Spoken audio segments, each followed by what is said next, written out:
Thank you, Shoki. Hello, everyone. Good morning. A very warm welcome to today's session. I hope everybody has joined in. Maybe I can wait for a minute or two so that whoever is joining in can join in successfully before we start.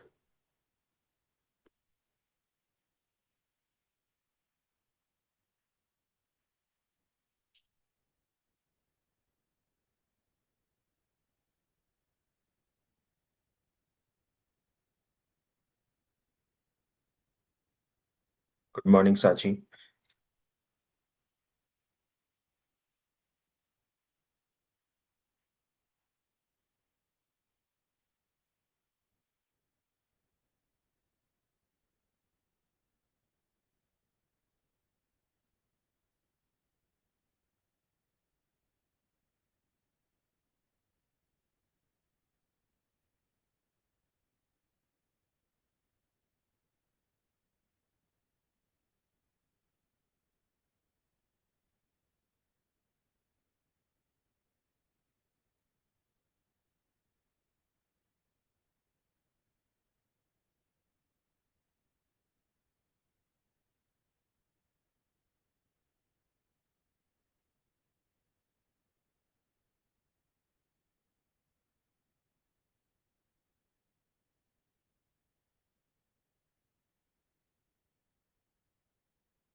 Okay, so I'm waiting for a few more seconds and then we'll start.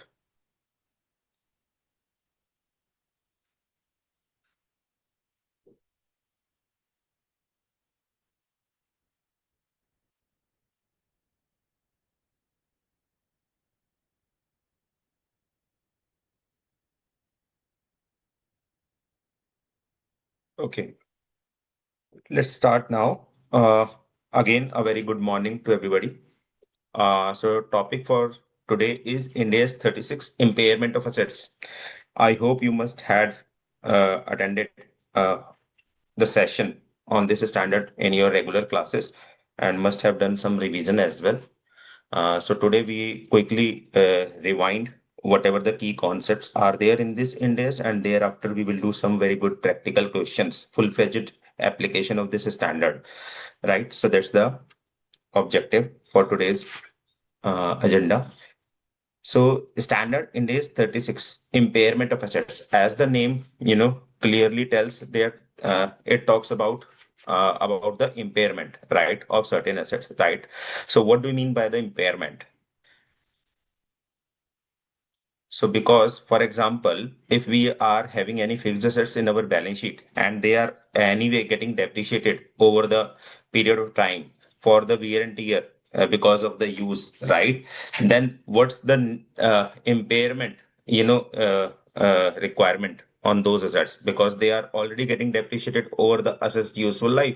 And once the useful life gets completed, they will anyway be written down to negligible value, right? So what's the role of this standard, what we are trying to achieve with this standard? Any guesses?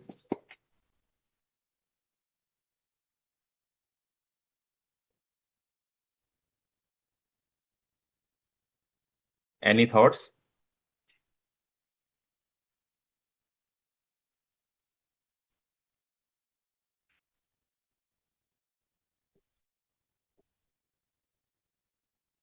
See, the objective of this standard is to ensure that assets are carried at their recoverable amount or not less than, not more than their recoverable amount, right? So carrying amount in the balance sheet for any of the assets covered by this standard, should always be, uh, more than their recoverable amount. So it shouldn't be, any situation where recoverable amount is less than the carrying amount, right? So that's the objective, prime objective of this standard is, right? So objective of the standard is ensuring that assets are carried at no more than their recoverable amount, right? When an impairment loss should be reversed. So there are two items. First, assets in the balance sheet are carried at not more than their recoverable amount. So if there are any such situations, then whatever is the impairment loss, that needs to be recognized upfront, right?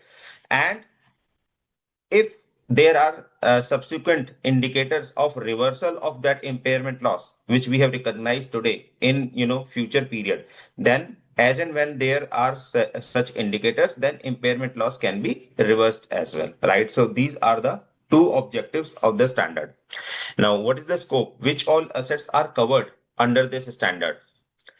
So standard says it applies to all except arising from Ind AS 2 inventory, Ind AS 12 income taxes, Ind AS 19 employee benefit plans assets, 41 biological assets, 104 insurance receivables, and 105 non-current assets held for sale and discontinued operations, 109 financial instruments, and 115 other assets, right? Arising out of the revenue contracts. So all these are specifically excluded from the scope. Why so? Because these type of items are driven by the respective standards for their measurement and their provisions. For example, on financial assets, we recognize ECL, expected credit loss, under Ind AS 109 itself, right? So there is no need to assess those assets for impairment under Ind AS 36, right? Now, requirement for annual review. So standard says intangible assets with an indefinite useful life, or those intangible assets which are not available for use as of now, required to be assessed annually mandatorily, right? So first of all, standard says that impairment needs to be assessed as and when there are indicators, but for certain assets mandatory annual review is required, right? So for example, property, plant and equipment, for example, any other or machinery sitting in the property, plant and equipment, or building, right? So for all these assets, there is no mandatory annual requirement, right? So these are to be assessed for impairment as and when there are indicators. But for intangible assets with an indefinite useful life, right? So intangible assets are recorded and accounted for under Ind AS 38, right? And under Ind AS 38, we have learned that intangible assets are also required to be amortized over the useful life. But if the management claims that they are not able to measure the useful life, or they say that intangible assets have indefinite useful life, so in that case, because amortization will not take place for those intangible assets, so those intangible assets needs to be assessed for impairment annually, mandatorily under Ind AS 36, right? And goodwill. So goodwill, if there is any recorded on the consolidated financial statements, then always needs to be tested for impairment at every reporting year, right? Now, do you think goodwill can also be recorded in the individual financial statements, or it is always recorded in the consolidated financial statements? What is your view? Sir, purchased goodwill will be recorded in the individual as well as consolidated. Sorry? Purchased goodwill Mm-hmm. always recorded in the books of account. Mm-hmm. So, what do you mean by purchased goodwill? So when there is a business combination, that time we purchase, right? The Mm-hmm. A Limited is purchasing B Limited. That Mm-hmm. time, whenever the goodwill is arising, that goodwill will be recorded in the books of account of A. Okay. So whenever you are acquiring any another company, right? So you must be discharging some purchase consideration, which might be, resulting into some goodwill, right? Correct? Because your purchase consideration is higher as compared to what the fair value of those assets and liabilities assumed in that business combination, right? So because of that, there must be some goodwill arising, right? If your purchase consideration is higher. If the purchase consideration is lower as compared to the fair value of the assets and liabilities taken over and assumed, then there wouldn't be any goodwill, right? There would be a capital reserve. Now, my question is, in which financial statements you record the goodwill? Individual financial statements, consolidated financial statements, or both? Individual financial statement. Okay. So how will you record goodwill in individual financial statements? Suppose you are passing the entry for the business combination, right? As part of the asset, Mm-hmm.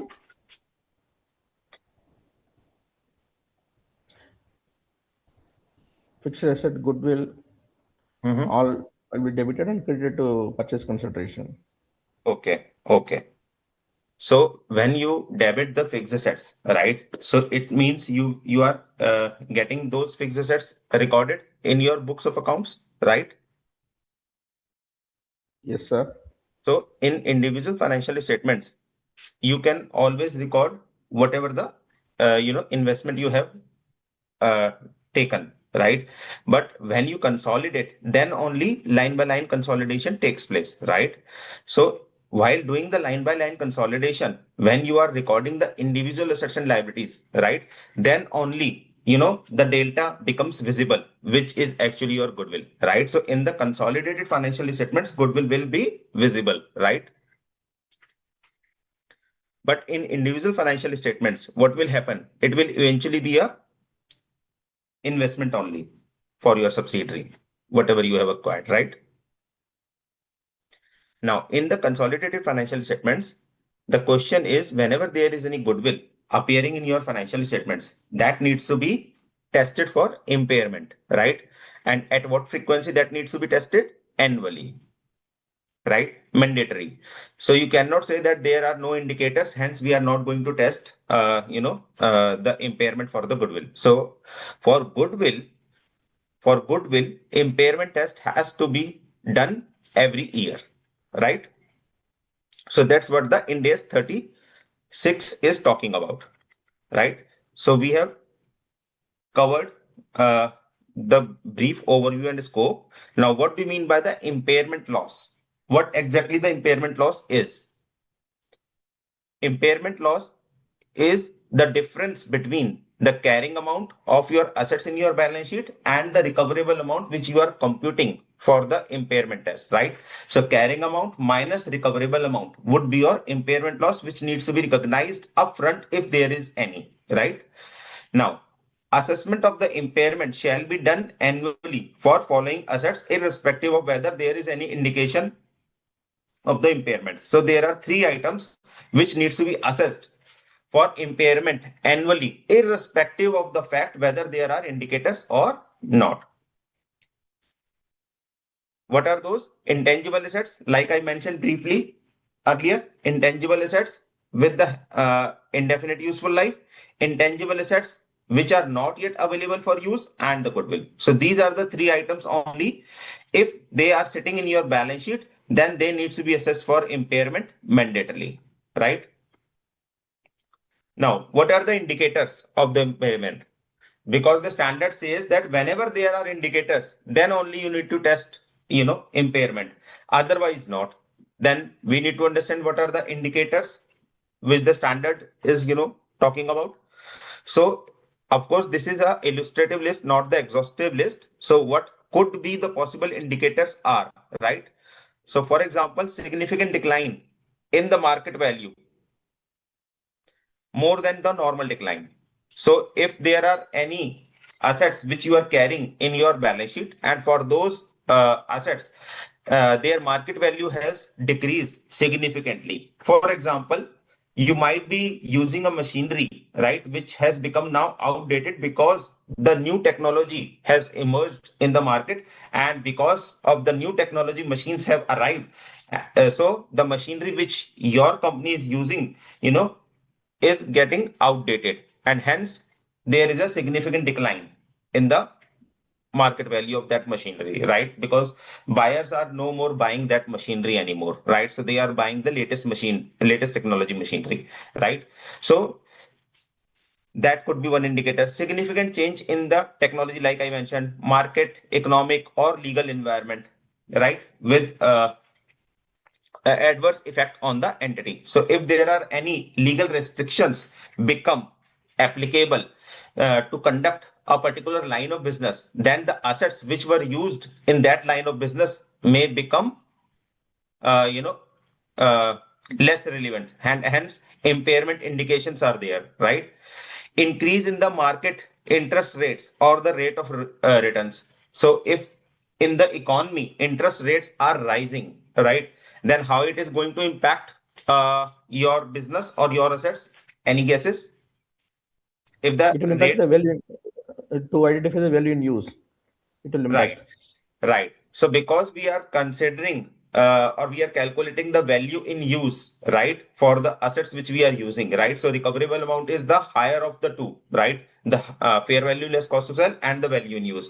Because we are determining the value in use, right? And for that purpose, we are applying the DCF technique, discounted cash flow, right? So first of all, we compute the free cash flows for the uh, future periods, right? And then we apply a appropriate discount rate. What that appropriate discount rate could be? Either it could be a weighted average cost of capital, or it could be an incremental borrowing rate for the company, right? Now, in either case, if the interest rates in the economy are rising, right, then it means weighted average cost of capital as well as the incremental borrowing rate for the company will increase. Yes or no? Yes. And so the discount rate. So if discount rate increases, then the present value reduces, right? Do you know? If the rate of discount increases, the present value ultimately gets reduced. There is an inverse relation between the discount rate and the present value. Yes or no? Yes, sir. Right? So if the interest rates are rising, then it is also one of the indicator that your assets might not be sitting at the appropriate carrying amount, and there is a need to test them for impairment. Carrying amount of net assets of the entity is more than the market capitalization. So what do you mean by the market capitalization?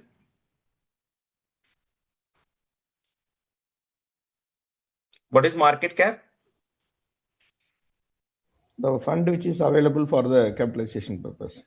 No, no, no, Free flow. no, So the value of the asset which if sold in the market, what the price will fetch. no. So market capitalization means the entity's market cap if the entity is listed on the stock exchange, right? So for example, if any company is listed on the NSE and BSE and their shares are, listed and traded on the NSE BSE, for example, then the company commands a particular market cap, right? That this is the worth of the company as on today. If somebody wants to buy this company, then this is what the price the buyer needs to pay. So that market cap, dictates. Now, if the market cap of the company is less than the book value of the company, right? It means that market participants are saying that the company's assets are not worthy enough to demonstrate or command this market cap, right? For example, if the market cap of the company in on the exchange is 1,000 crore, but when you calculate the book value, that is assets minus liabilities divided by number of shares, right? The net worth or book value of the company per share, then it comes to say 750 crores. So your book value is your book value is greater than market cap. So if your book value is coming 1,200 crore and your market cap is 1,000 crore, it means that there are indicators of the impairment on the assets because book value is higher, but market participants are not giving the premium to the company, right? So they are discounting the entity's net worth or assets, right? So that's why it is being traded at a lesser value rather than at least at the book value, right? So generally the companies trade beyond their book value. So if companies are trading lower than their book value, then it means there are possible indicators, right? So these are the external type of indicators, external category. There might be certain internal as well. For example, obsolescence or the physical damage. So in the factory, suppose there is a damage to the machinery because of the power variation, right? And because now the machine has been damaged, so it is subject to impairment. Yes or no? Yes, sir. Yes. Then significant change in the use of the expected use of the asset. with an adverse effect on the entity. Suppose the machinery was being used for X purpose. Now the machinery is shifted from X purpose to Y purpose, and that new purpose is resulting in lower cash flows for the company. Then in that case, impairment indicators is there, right? Internal reporting indicating worse economic performance of the assets than expected. So if there are any internal indicators which gives you the indication that there are any impairment losses which might be there on certain class of assets, right? Then you need to test those class of assets for the impairment, right? Okay. Subsidiaries, JVs, associates. So investment in subsidiary, investment in JVs, and investment in associates. What do you do on these?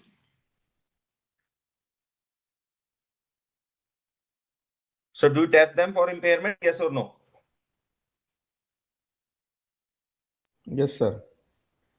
Yes. And how you would be testing them?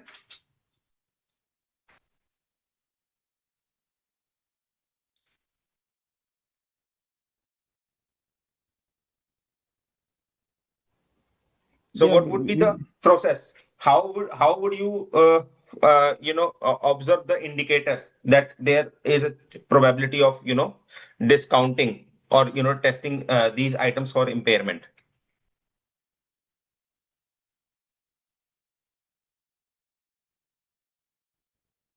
So when the net worth of your subsidiary, is lower than the carrying amount of the investments you have made in the subsidiary, right? For example, you acquired a particular company for 1,000 crore, but over the periods, company's net worth has eroded to 800 crore, right?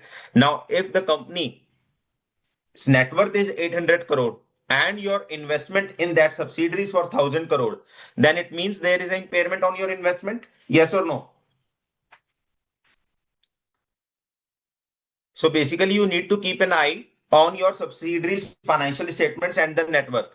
So if subsidiaries' business is not going well, right, and they are, eroding their capital year after year by incurring losses, then it means your investments might get a impairment loss recorded, right? Same applies for JVs and associates too, right? Or if dividend which your subsidiary JV or associates are distributing is greater than their total comprehensive income, right?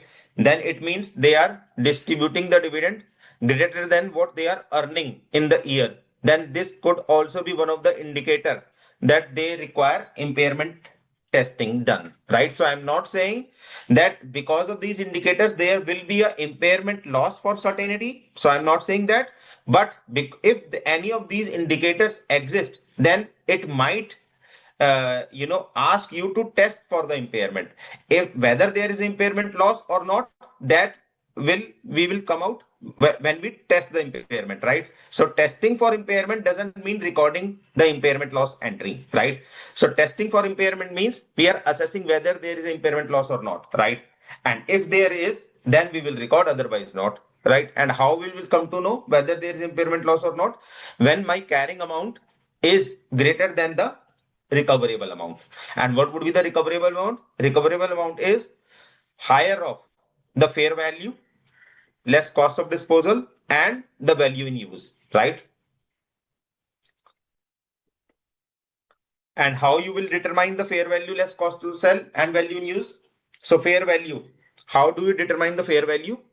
Which standard you need to apply? 113. 113. So 113 is the fair value measurement standard that becomes applicable only when you need the fair value determination for any item under any other Ind AS, right? So because you are testing the assets for impairment test, and hence you need to calculate the recoverable amount. Recoverable amount requires the calculation of the fair value less cost to sell and the value in use, right? So because fair value needs to be determined, so 113 will become applicable, and accordingly we will determine the fair value. Then cost to sell we will deduct, and we will come up with the calculation of fair value less cost to sell. Then we will determine the value in use separately. How the value in use will be determined?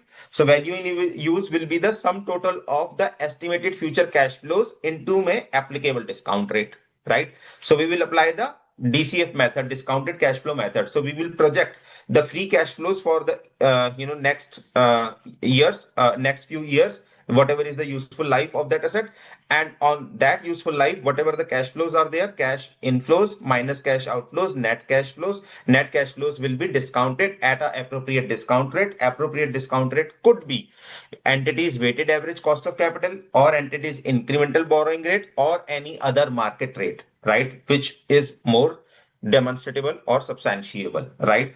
Now, discount rate needs to be post-tax or pre-tax?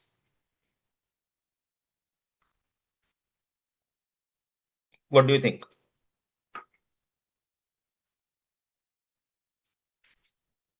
Post-tax or pre-tax?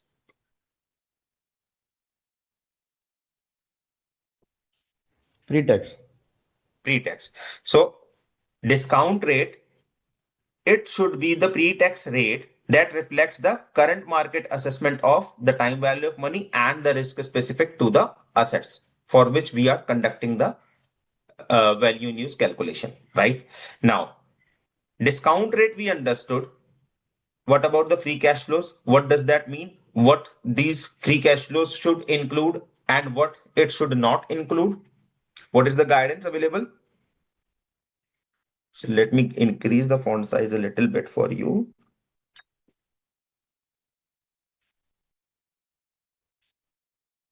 I hope it is better visible now.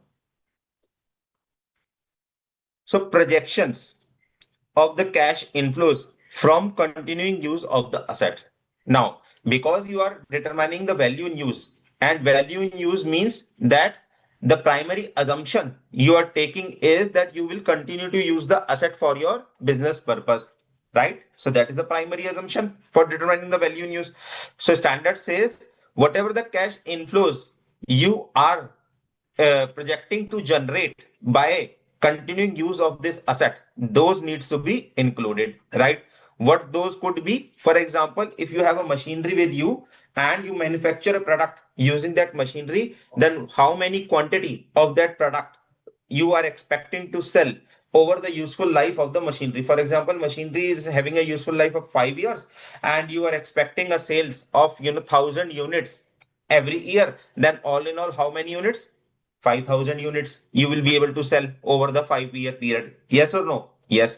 What would be the selling price? So selling price into my units you are expecting to produce and sell, right? So that could be your sales. That is the cash inflow.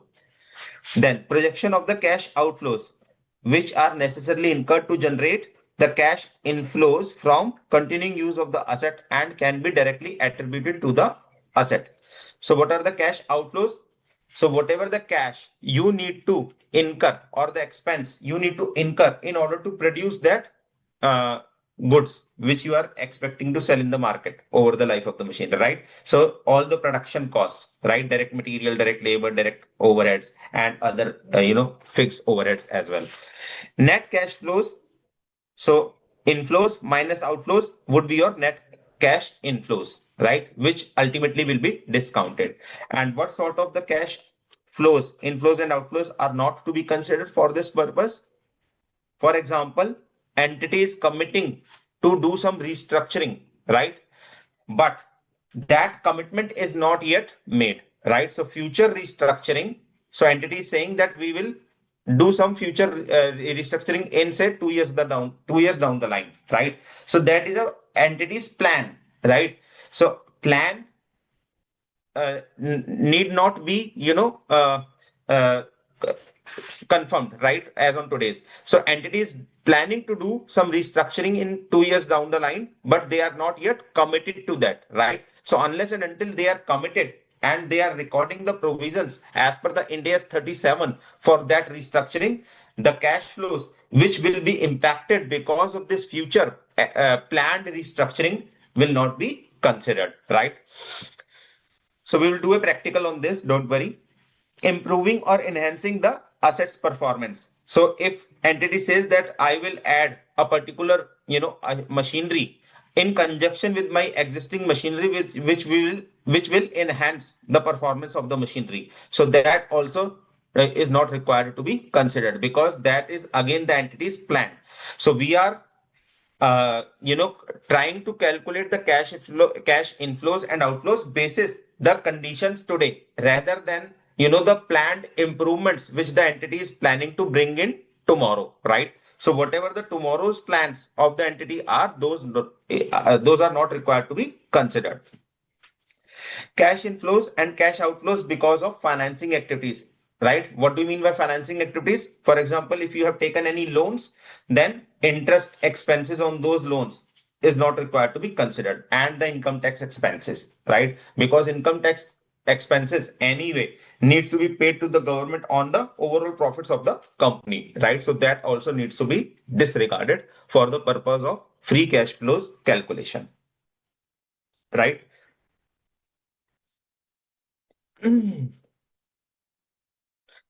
Now, we know that either we need to perform the impairment test for a individual asset, or we need to perform it for CGU, cash generating unit. What is the meaning of the CGU, cash generating unit?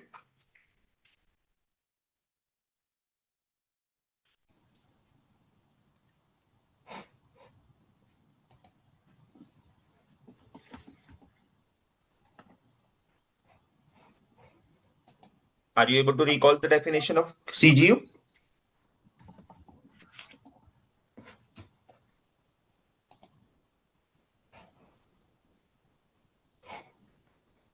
Yes, no. So a small, it is the smallest group of assets that generates cash inflows. Correct. Uh, Correct. So smallest group of assets, right, which is able to generate the cash, that is called the CGU, cash generating unit. So if individual machinery itself is not able to generate any cash flows, then we cannot calculate the cash flows for that particular machinery, and hence we need to identify the CGU first, right, cash generating unit. And then on that CGU we will start doing calculation of the cash inflows and outflows and the net cash flows, and then we will discount, and then we will arrive at the present value of the CGU. Then we will compare the present value arrived for that CGU versus the carrying amount of that CGU, and then accordingly we will see whether there is an impairment loss or not. If there is any, then that loss needs to be recognized in the books of accounts. By how, what would be the procedure? First, it will be applied to goodwill if there is any. If there is no goodwill, then on a pro rata basis to the assets and liabilities forming part of that CGU, right? So that's the procedure. So now, without wasting much of time, further, we need to do practicals, right? So let me quickly come back to the practical questions, and we will learn how all these concepts are applied.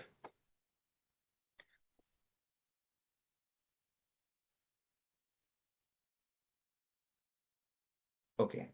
I hope the screen is visible.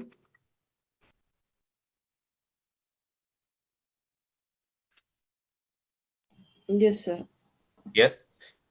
So I hope you must be having the calculators handy with you, because it will require a lot of calculations as well.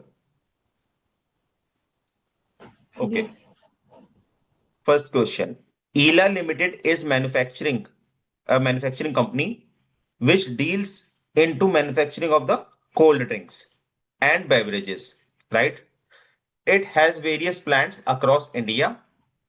There is a machinery in the Baroda plant, which is used for the purpose of the bottling. And there is one more machinery B, clubbed with machinery A. Machinery A can individually have an output and also sold independently, right? In the open market, machinery B cannot be sold in isolation and without clubbing with machinery A. it cannot produce the output as well, right? So what we have understood from the facts so far, that there are two machineries which the company is using for manufacturing the output. Machinery A can independently produce the output as well as can be sold in the market. Machinery B is dependent on machinery A and does not have any individual marketable uh, market, as well as it cannot produce any output without using machinery A. The company considers this group of assets as the cash generating unit and the inventory amounting to rupees 2 lakh and the goodwill amounting to rupees 1.5 lakh included in the CGU, right? So what is the CGU? CGU is machinery A plus machinery B plus inventory of uh, items which are already produced by these two machineries and plus goodwill, right, of 1.5 lakh, and inventory value is 2 lakh. Machinery A was purchased on 1st of April 2003 for rupees 10 lakh with a residual value of 50,000. Machinery B was purchased on 1st of April 2005 for rupees 5 lakh with no residual value. The useful life of both machinery A and B is 10 years. The company expects cash flows in the next 5 years pertaining to the machinery A. The incremental borrowing rate of the company is 10%, right? So 10 years is the useful life for both the machineries, and their acquisition dates and their acquisition value and residual values are also given in the question. And then for the machinery A, cash flows are also given, right? So these are the cash flows, right? And 1 lakh is in the fifth year, excluding the residual value, and the total cash flows are 6 lakhs. On 31st March 2008, the professional values estimated the current market value of the machinery A is 7 lakhs. So fair value of the machinery on 31st March 2008 is also given 7 lakhs. The valuation fees is 1 lakh. The need to dismantle the machinery before delivering it to the buyer. Dismantling cost 1.5 lakhs. Specialized packaging cost 25,000 and the legal fees 75,000, right? The inventory has been valued in accordance with Ind AS 2. The recoverable value of the CGU is 10 lakhs. So recoverable value is given of the CGU 10 lakhs as at 31st March 2008. In the next year, the company has done the assessment of the recoverability of the CGU and found that the value of the CGU is 11 lakhs. That is on 31st March 2009, right? So for 31st March 2008, the recoverable value is given for the CGU 10 lakhs. For 2009, it is 11 lakhs. The recoverable value of the machinery A is 4 lakh 50,000 and combined machinery A and B is 7 lakh 60,000 as at 31st March 2009. Required. Compute impairment loss on the CGU and the carrying value of each asset after charging the impairment loss for the year ended 31st March 2008 by providing all the relevant working notes to arrive at these calculations. Ask number 2, compute the prospective depreciation for the year 2008-2009 on the above assets. So for 2008-2009, depreciation also needs to be calculated. And ask number 3, what is the carrying value of CGU as on 31st March 2009, right? So you need to come up with the 3 items. Ask number 1, what is the impairment loss for the year ended 31st March 2008? Ask number 2, depreciation for the year end 2009, and the ask number 3, carrying value at the end of the year 31st March 2009. So these are the 3 asks. So I'm giving you 10 minutes, right? I wanted you to try this question first, and then we will see if we have done any mistakes or are we able to come up with the right answers. So I'm just putting the question slide back on the screen so that you can see whatever the facts you need. In case you want me to shift to the next page, as and when you collected all the important facts from this page, I can shift. Let me know.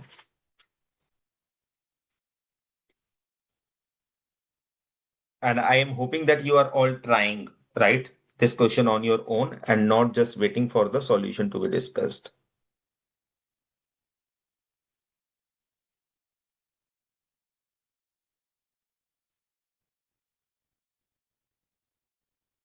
Practice is essential. If we don't practice or we take it lightly, then certainly we will pay the cost in the examination. So please practice enough.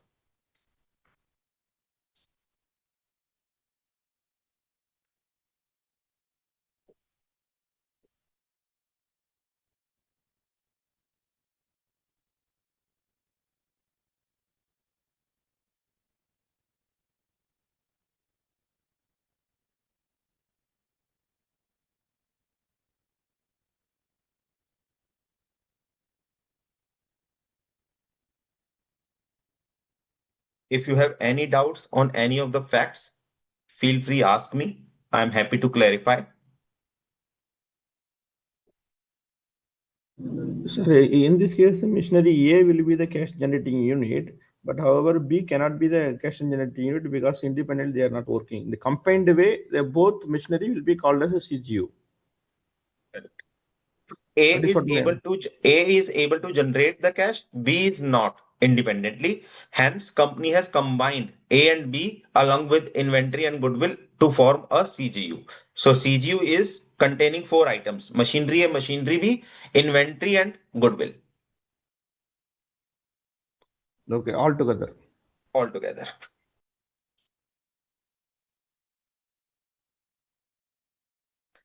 So this question I'm telling you is very good.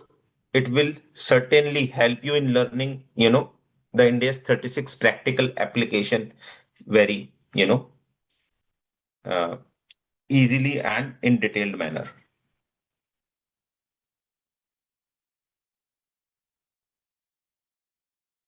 Just think through how the calculation needs to be done. Take your time.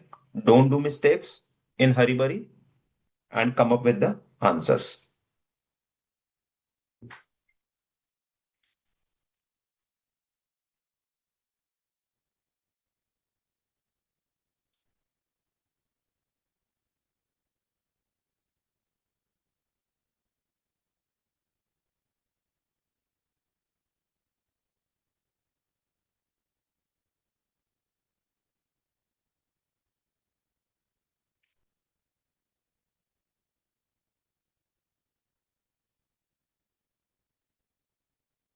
2 minutes already passed. 8 minutes are left.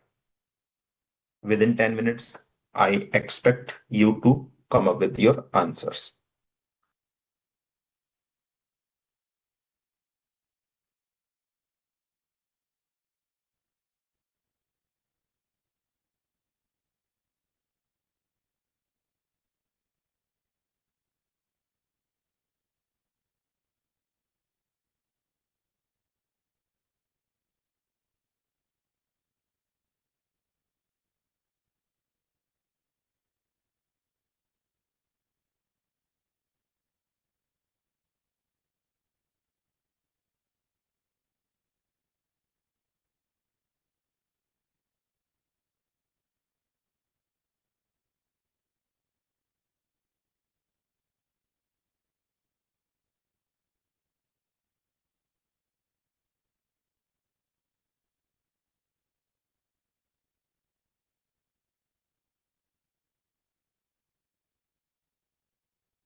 Any luck with the answers? Sir, I tried to come. I'm working on the carrying value. Okay. 2 more minutes.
Yes.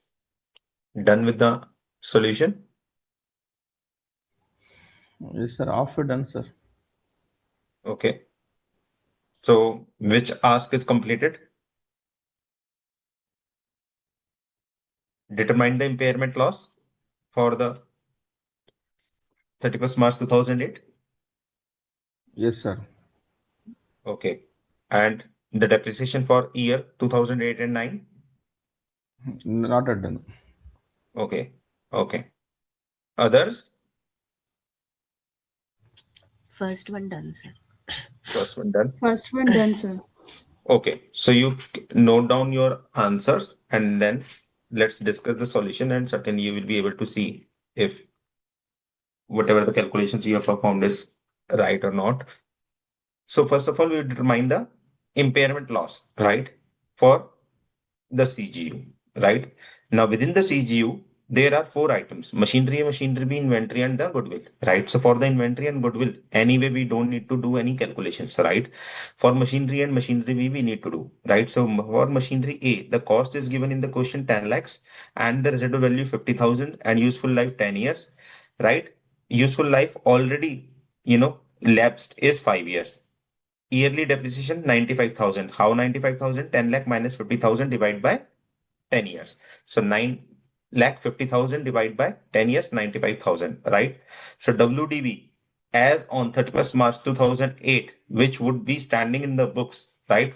5 lakh 25,000. I hope until now everybody is correct, Yes, sir. Yes, right? sir. This is the simplest thing, right? Now for machinery B, the cost is 5 lakh, residual value 0, useful life 10 years, life already lapsed 3 years, yearly depreciation 5 lakh divided by 10, 50,000, and hence the WDV as at 31st March 2008 would be 3 lakh 50,000. I hope this is also correct for everybody, right? Right, sir. So Yes, this sir. this is the WDVs as on 31st March 2008, right? After providing the depreciation from their acquisition date, right? Now we will calculation the value in use. Calculate the value in use for the machinery A, right? So for machinery A, the cash flows are possible, right? So only for machinery A it can be calculated, because machinery B cannot generate the cash flows. So machinery B we cannot calculate the cash flows, right? What are the cash flows given in the question? So 1,50,000 in the year one, 1 lakh, and 1,50,000 in the year four, and then year five, and then year five terminal value, right? So from where all these figures are coming here. So this table has already been given, right? So we don't need to calculate the cash flows as such, right? Cash flows are already given, right? In the fifth year, it is mentioned that the cash flow of rupees 1 lakh given in here in this table does not include the residual value, right? So what we need to do, we need to consider the residual value as well, right, as the terminal value realization at the end of the year five, because we Yes, ultimately be sir. discarding the asset for that value, right? So that we need to consider. Now, discount rate. Which discount rate is given in the question? Yes, sir. 10%. 10% it is already given. Sorry, I'm not able to find where it Yes, sir. is. There it is. Incremental borrowing rate. Incremental borrowing rate. Now, I have already mentioned during the revision that weighted average cost of capital or the incremental borrowing rate, would be the appropriate rates of discount for our discounting purpose, right? For the DC evaluation. Now, incremental borrowing rate 10% is given. So you have the calculators. You can simply do these calculations with your calculators, which is mentioned over here, and you can come up with the value in use 4,89,650 rupees. I hope everybody has done it right. Yes, sir. I think there Yes, is sir. some calculation mistake from my end in this one due to Uh, calculator because PV possibly, factor was possibly less. you, possibly you skipped this. नहीं sir, PV factor का after third Okay. year PV factor is not coming. 0.621 it is not coming. It is coming to 0.218. I think there is some calculation Some mistake, calculation calculator mistake. mistake. Okay, okay, no worries. But conceptually, you done it right, so Yes. right? Okay. Then we will determine the calculation of the fair value less cost of disposal. Fair value is already given in the question 7 lakh, yes or no? Yes. Yes, Right? sir. And then Yes, there sir. are certain costs are given. So 1 lakh is the valuation cost, 1,50,000 dismantling cost, 25,000 packaging cost, and 75,000 the legal cost, right? But we have not considered the valuation cost here. Any question on this? Why it is not considered? Sir, valuation can be done by any purposes. Mhm. See, the valuation cost is not the cost of disposal, right? Cost of disposal means cost which will eventually be incurred for the purpose of disposing the asset or selling the asset, right? So for disposing, what do you think? Dismantling cost is necessary? Yes, sir. Dismantling is necessary. Dismantling is necessary because unless and until the machinery is dismantled from your factory, how it can be sold, right? Or it can be transferred to the buyer, right? So dismantling cost is necessary. So that is a part of the cost to dispose of or cost to sell, right? Packaging cost. Once the machinery is dismantled, it may require certain packaging, certain boxes which will be required to put the machinery in, yes or no, for the dispatch. Yes. Yes, So yes. certain packaging cost will also be part of the cost of disposal because without packaging, it cannot be transferred, right? And then the legal fees to transfer the title of the machinery. So that is also required as a part of the cost to sell, Yes, sir. right? So what we are assuming here, only those costs which are incidental to the sales, right? So dismantling cost, yes. Packaging cost, yes. Legal cost to transfer the title and making all the papers, yes. So all these three costs are part of the cost of sell or cost of disposal of the machinery. But the valuation fees paid to the valuer to determine the fair value is not the cost which is required to dispose of the machinery. Now you might come up how we can negotiate without the fair value, without knowing the fair value, right? So that is also part of the cost of disposal, because if we are intending to dispose of the asset, at what price we will eventually dispose it of requires the fair value determination by the fair valuation expert. And if we have determined that fair value by paying 1 lakh rupees to them, then that also becomes part of the cost of disposal? No. So standard says only the costs which are incidental to the sale, right? It might be possible that after determination of the fair value, right, you might not be required to sell the set, right? Or maybe you could negotiate the value without even determining the fair value. Possible, not possible? Yes. So determination of the fair value is not necessary to make the sale happen, but dismantling is necessary. Without dismantling, machinery cannot be sold. Without packaging, machinery cannot be sold. Without the title transfer, machinery cannot be sold, right? So the costs which are mandatory to be incurred for the disposal of the machinery or selling of the machinery is required to be deducted from the fair value under Ind AS 36 for determining the fair value less cost to sell. Now, what would be the fair value less cost to sell computation? 4,50,000. Anybody does it right? Yes, sir. I have done it right, but I have only one question. See, Yes, the sir. the purpose of the fair value is only for the determining the carrying value. Worth. In this case, Not carrying value, worth of the yeah, machinery. yeah, worth of the machinery. Hmm. What is the fair value to Yeah. identify the recoverable value? Hmm. The thing is that the intention is very clear. That is the reason I am not taking that fees of that valuer. But Hmm. when in the case of the sale, I am going to sell that particular asset. That time I Hmm. am valuing it, but the sale also is confirmed. That time can I use it? No, no, no, no, no, no. So fair value determination is the cost which is incurred only for the purpose of determination, right? Okay. So to put it otherwise, are you required to sell the machinery mandatorily because you have determined the fair value? Yes, sir. I determine the No, no, no, fair no, no, value. no, no, no, no, No, no, no, no. no, In this Yes. case, it's very No, clear, sir. sir. no. See, decision to sell is not dependent on the determination of the fair value, right? Or to put it otherwise, if you have already determined the fair value, then you are not compelled to sell the machinery, correct? Yes, sir. Right? But if you have dismantled the machinery from your factory, right, then probably this is the decision which you have taken to sell the machinery, right? And for that very purpose, dismantling cost is being incurred, right? So dismantling cost is directly related to the disposal, but fair value determination is not, correct? Fair value can be determined even before making up the mind to sell the asset, but dismantling cost can only be determined once the disposal is concluded, or disposal is decided, correct? So the cost which is incidental to sale or disposal is the dismantling cost, packaging cost, and the title transfer cost, right? But not the fair value determination, because fair value determination is the pre-step before we actually conclude whether we are ready to sell or not, or even if after the determination of the fair value we can change our mind, we may not sell. But after incurring the dismantling cost, we will certainly sell the asset, right? After packaging, the dismantled machinery, we will certainly sell.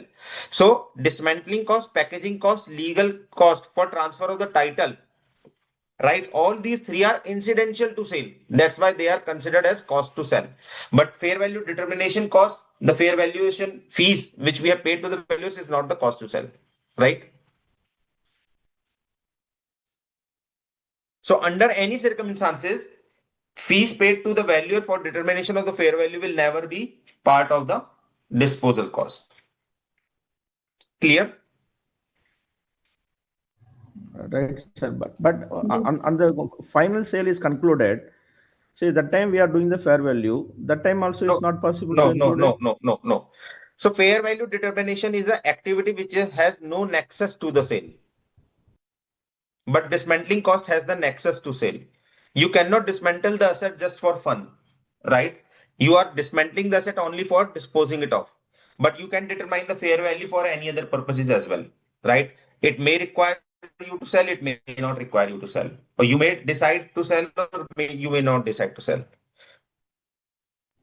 Okay, sir. Thank you. Right?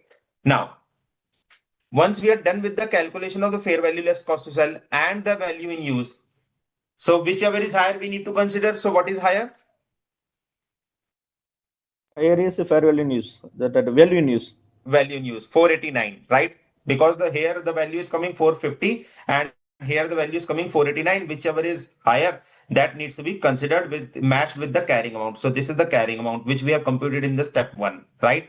So 525 versus 489, how much is the impairment loss? 35,350, correct? 350. Yes, sir. Until now everybody is on same page? Yes, sir. Until now, I worked out. And also, yeah. Yes, sir. Okay. Yes, sir.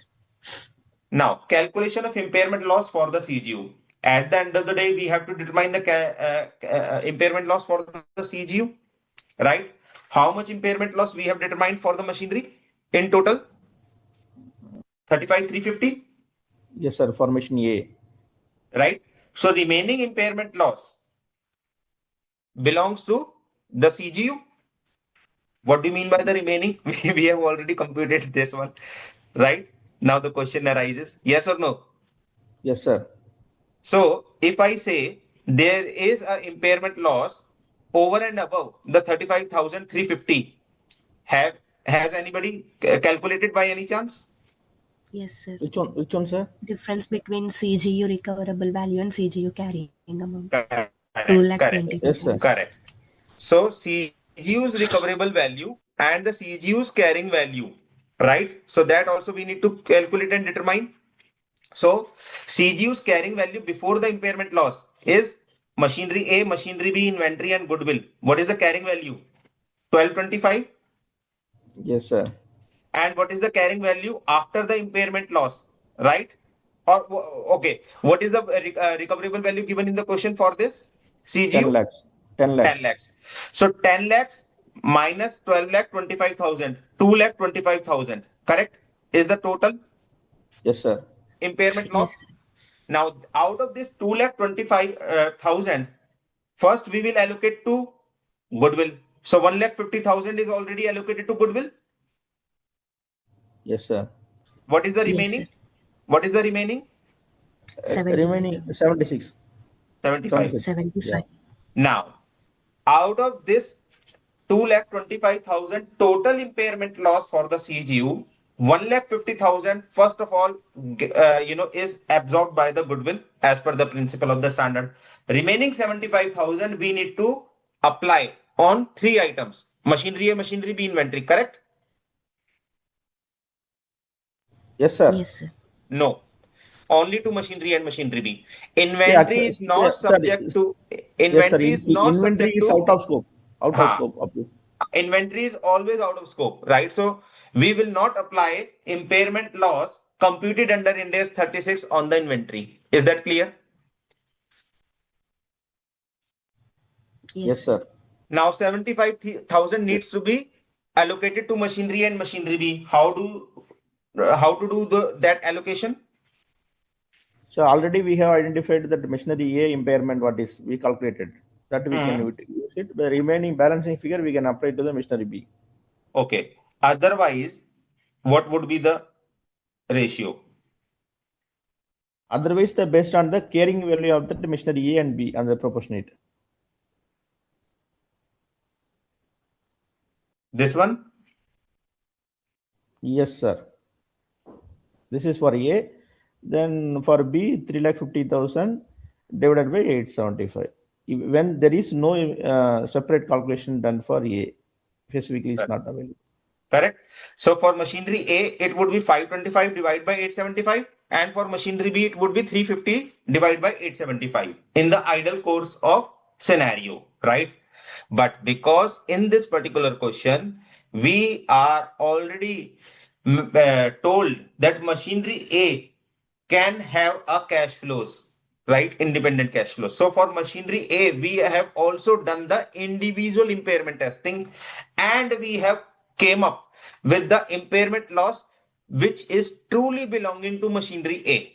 Correct?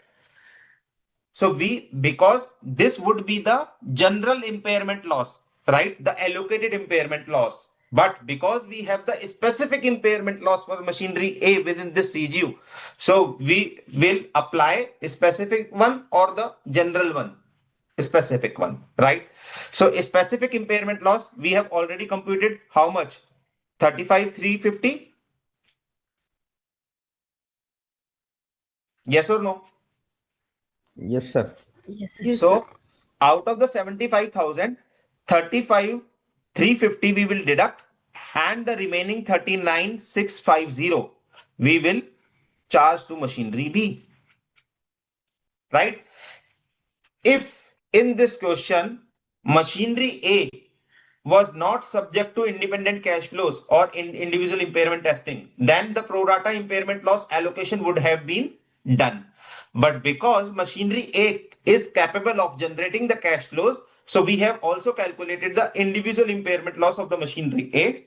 Then we have calculated the total impairment loss of the CGU. Then we have applied out of the total impairment loss first to the goodwill, and then the remaining otherwise would have been pro rata between machinery and machinery B, but because machinery A has its own impairment loss calculated separately, so the remaining balance will go to the machinery B by default, right? So that's what we have mentioned here. First, impairment loss will be applied against the goodwill. So once the goodwill is impaired fully, then the remaining impairment loss 75,000 will be allocated to the machinery A and machinery B. In the absence of any specification, it will be a pro rata allocation. But if there is any specification, then we will follow that specification. So because of individual impairment loss already available for machinery A, it cannot be more than that. So the remaining belongs to machinery B by default. No questions asked. Correct? So Yes. what we have learned from this question. So this, is one of the very good question. So there might be, people who would be doing the pro rata allocation of the remaining impairment loss, right? Then it will be wrong, right? Or this might also be a possibility. Many people might, not be able to calculate the impairment loss for the CU. They simply ignore that because they assumed that because machinery B cannot generate cash flows, only machinery A. So for machinery A only we need to calculate the impairment loss, and hence they calculate for machinery A and apply for machinery A only, and forget about machinery B and the CGU, right? So there could be a number of mistakes which could have been done in this question, right, in the absence of the clarity of the concepts. So let's revise the key learnings from this question. Number one, if there is a CGU, then CGU's impairment loss needs to be calculated anyway if the information is available in the question, right?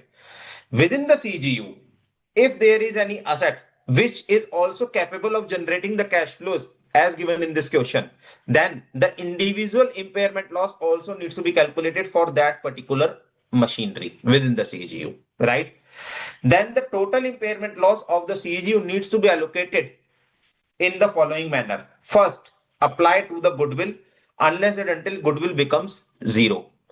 The remaining needs to be allocated between the remaining machineries except for the inventory or trade receivables or these assets which are out of the scope of the standard, right? So inventory is out of the scope, right? So we will not apply anything on the inventory anyway, right?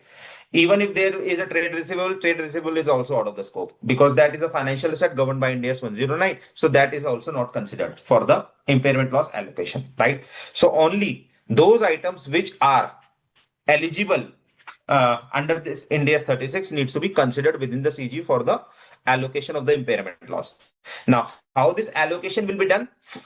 Prima facie, it should be a pro rata basis on the carrying amount of those items. But because in this question, machinery A has its own impairment loss, so the specific impairment loss will be applied to machinery A, and the remaining will go to the remaining assets.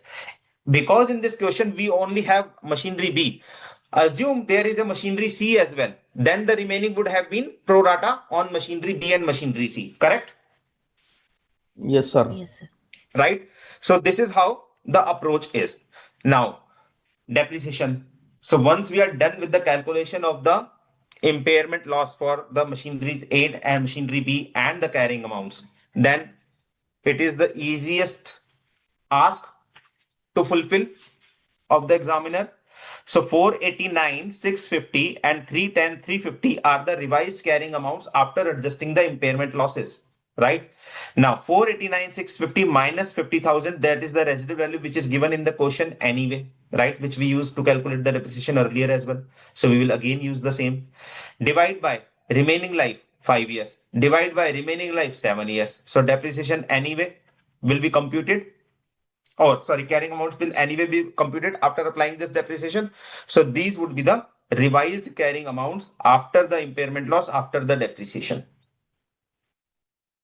Correct?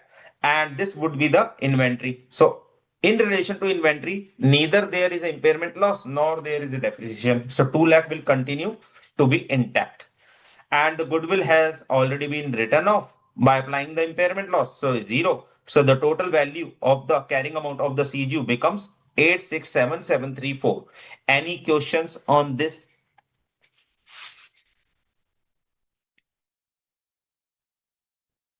No, sir. Clear? Sir. Yes, sir. Now, in the March 2009, question is saying the residual value of the revised value carrying fair value of the CGU is 11 lakhs, right? Now, because CGU's fair value is revised from 10 lakhs to 11 lakhs in the 2009, then in that case, the question is asking somewhere the reversal of the impairment loss by any chance? Yes. Now we need to determine whether there is a impairment loss reversal becoming applicable or not.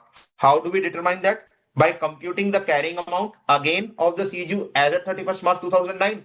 We will compare that carrying amount with the recoverable amount which is given in the question 11 lakhs, and then we will see if there is any reversal or not, right? Now, how to do that? So carrying value is 4 lakh 30,000 and 3 lakh, 2 lakh, 9 lakh 30,000. Now this 4 lakh 30,000 is what? And this 3 lakh is what?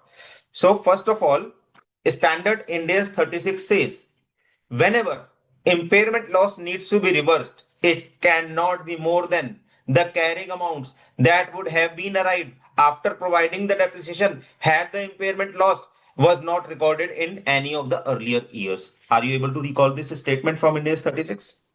Yes, sir. Right. Yes, sir. What does this statement means? This says because you have recognized impairment loss earlier and you have adjusted the carrying amounts and the depreciations accordingly and have continued on those revised carrying amounts applying the revised depreciation, right? So if in any of the subsequent years impairment loss needs to be reversed, then you cannot reverse the entire impairment loss right on that year. It is subject to the delta between the original carrying amounts which would have been as on today's date had the impairment loss was not recognized earlier and the today's carrying amount, right? Now how do we calculate? So 4 lakh 30,000 is the carrying value of machinery A, which would otherwise be if the above calculations of the impairment loss were not made, the impairment loss entry was not recorded, right? So that in that case, what would be the carrying value of machinery A? 4 lakh 30,000. Correct? How did you Yes, arrive sir. it? So Depreciation for 6 years. you need to simply apply one more year depreciation here, right? Where it is?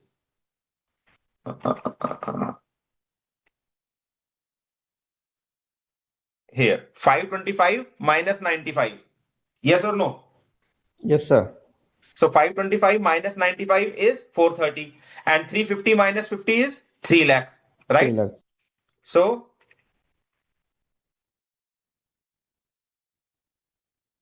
430, 3 lakh. Inventory value, how much? 2 lakh, Yeah. continue to be the same.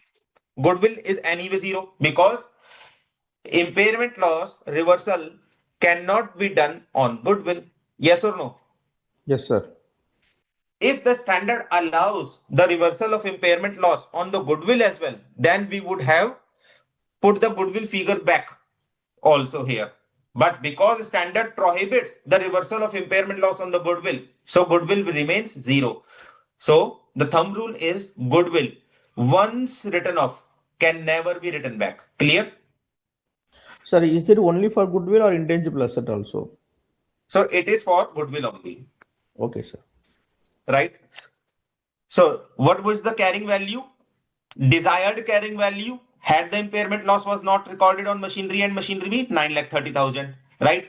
What is the recoverable value?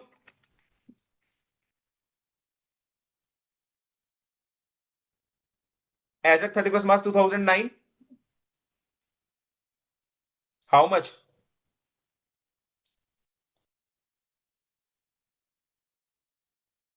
11 lakh is given the residual value, revised fair value, right? Yes, it is given in the question. It is given in the question, right? So ideally, someone would say that 930 minus 11 or 11 minus 930, right? So what would be the delta? 170?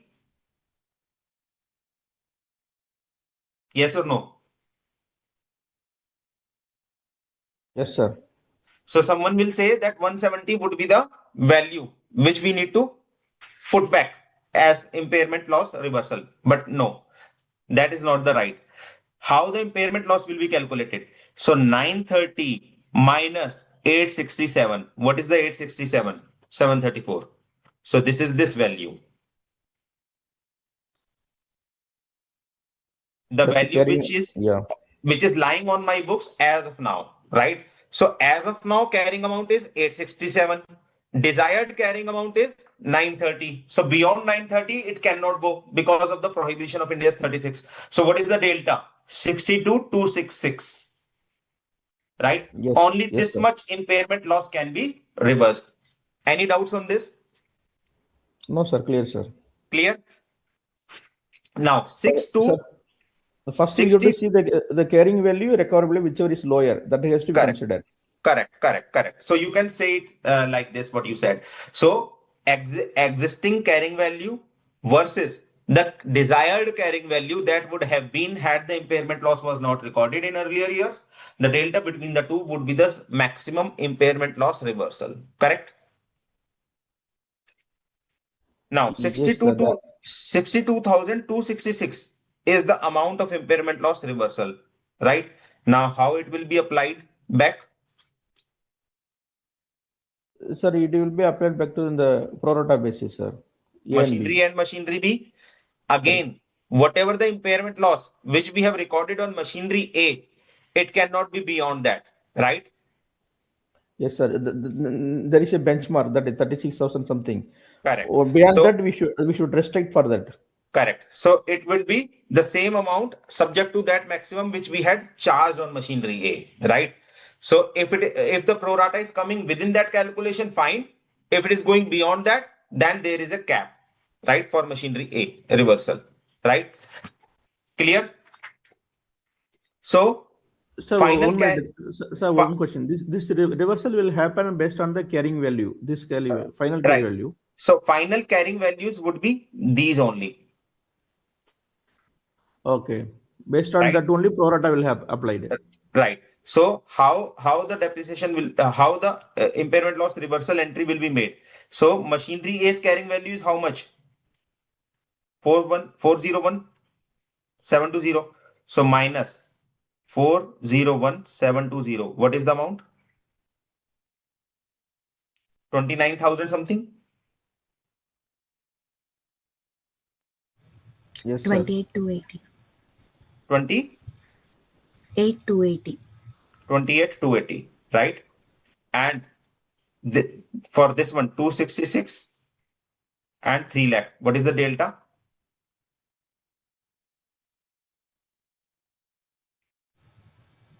33 Sir, 986. yes. 33,986.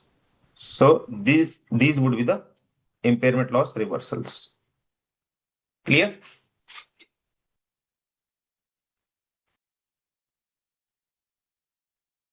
Clear? Yes, sir. Okay, sir. The 28,280 is within the limit of 36,000. We can Correct, entirely correct, reverse correct, it. correct. It is within the Suppose, limit. yeah, if it is more than that, we have to restrict to that Then only. we will restrict to that. Correct?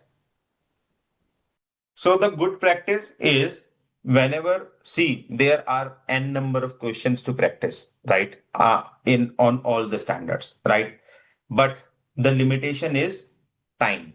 We have very limited time, and how we use that time effectively and efficiently for our practice and revisions, that makes the difference, right? Now, one tip which I would like to give you from my experience, how I did do these numericals during my CA days, is whenever I do any practical question on any of the standard, right? So although every question is good, but we learn something new or something trick, some trick from the question, that how it was becoming difficult for us to solve in first place, right? So those key learnings from that question I used to note down on a separate writing pad, right? For example, what is the key learning from this question? 1, 2, 3, 4. I draft it in my own language, right? Which I can understand, 3 months down the line, 6 months down the line when I want to solve. Instead of, going back to all the practical questions, right? Again, I simply follow to, do a quick revision of those learnings, right? So that's the practice which I followed, right? So if it sounds good to you, you can also do so. You can make a separate register for all the practical aspects, right? So you do practice in your rough registers, but fair key learnings from those practice so that you can revise them, and within a very short span of time, you will be able to revise a lot of learnings from a lot of practice questions. So that's the tip which, I thought to share with all of you. Yes, sir. It is a perfect tip. Thank you, sir. Thank you, sir, for this, sir. Okay, so let's proceed on the question two. If you want to go for a break now, what is your thought? Question two first, then break, or break first, then question two? Sir, question 2 first, then we'll go for break. Perfect. So let's do the question two and then we will take a break. E Limited owns a machine used in the manufacture of steering wheels, which are sold directly to the major car manufacturers. The machine was purchased on 1st of April 2001 at the cost of rupees 5 lakh through a vendor financing arrangement on which interest is also being charged at the rate 10% per annum. During the year 31st March 2000, E Limited sold 10,000 steering wheels at the selling price of rupees 190 per wheel. The most recent financial budget approved by E Limited's management, covering the period of 1st April 2003 to 31st March 2008, indicating that the company expects to sell each steering wheel for rupees 200 during the year 2003-2004. The price rising in later years is in line with the forecast inflation of 3% per annum. During the year ended 31st March 2004, E Limited expects to sell 10,000 steering wheels, and the sales number will increase by 5% each year until 2008. E Limited estimates that each steering wheel cost is 160 to manufacture, which includes 110 variable cost, 30 fixed overheads, and 20 transportation cost. Costs are expected to rise by 1% during the year 2004 and 5, and then by 2% per annum until 2008. During the 2005-2006, the machine will be subject to regular maintenance costing rupees 50,000. In the year 2003-2004, E Limited expects to invest in the new technology costing rupees 1 lakh. This technology will reduce the variable cost of manufacturing each steering wheel from 110 to 100 and its fixed overheads from 30 to 15, subject to the availability of technology, which is still under development.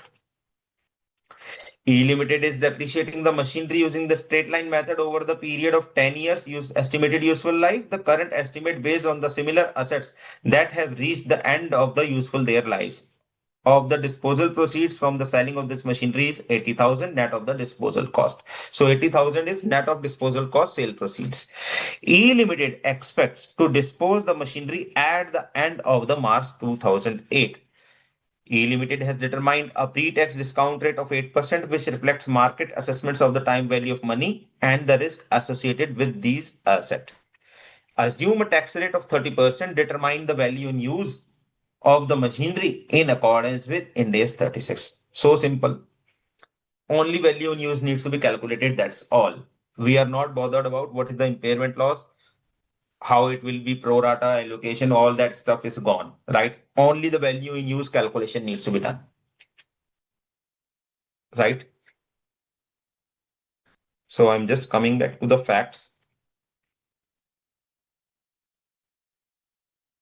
So just read the question carefully once on your own. Note down the important facts given or information given, and then probably you can start performing the calculation of the value in use.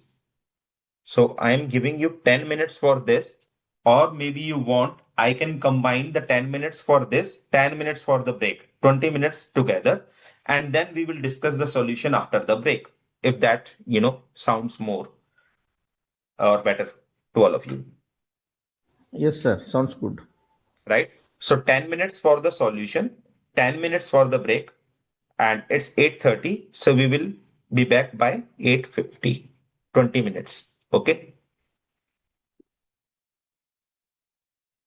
We'll discuss the solution at 8:50. So you have good time, but don't spend overtime, right? 10 minutes means 10 minutes uh, to be allocated for your solution. Okay, sir.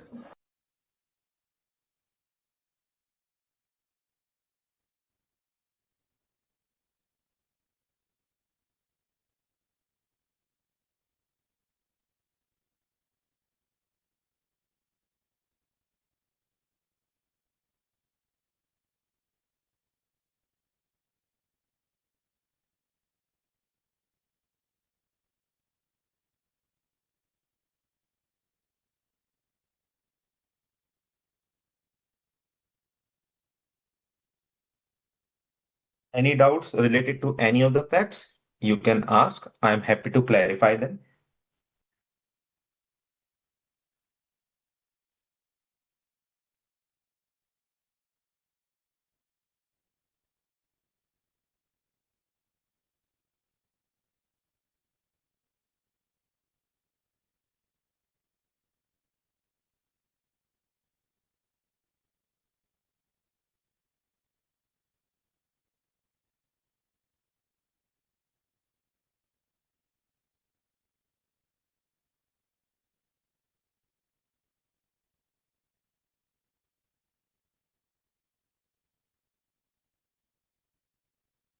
Sir, what is the purpose of giving the income tax rate? It's making you confused, or we are going to take only the pre-tax discount rate? That is for sure. So, what is your thought? What is the concept? So, okay, We will so be taking pre-tax only. because you have asked this question, right? So, I would like to discuss one key thing. So, we should be so clear in our concepts that we don't get, disturbed by any additional facts or information given in the question, right? So if we are clear on what we know and what we need, then whatever is given to us becomes irrelevant unless and until we have that all what we need, right?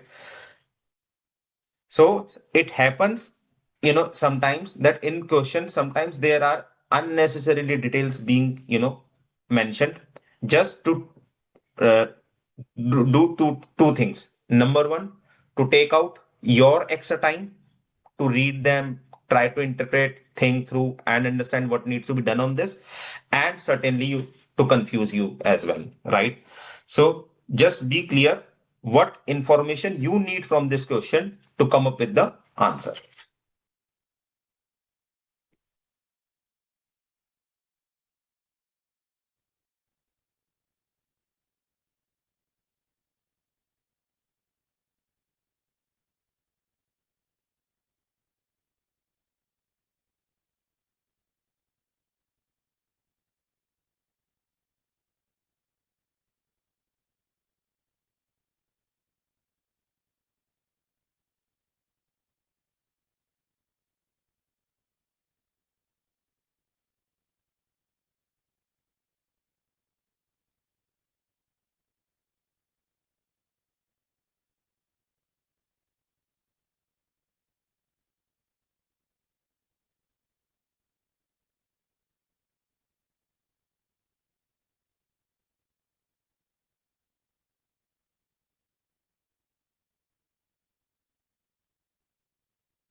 while all of you are doing the questions, I am just taking one of the doubts of Ravi.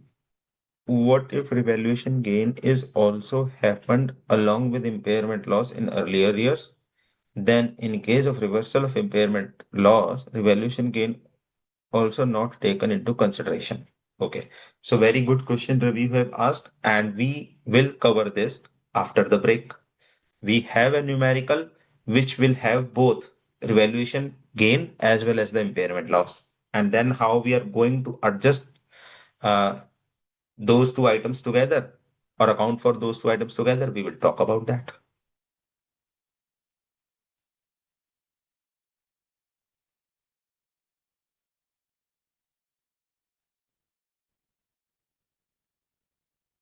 Clear, Ravi? So just have some patience and we will discuss this.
I hope you must be able to reach to some conclusions for calculations by now?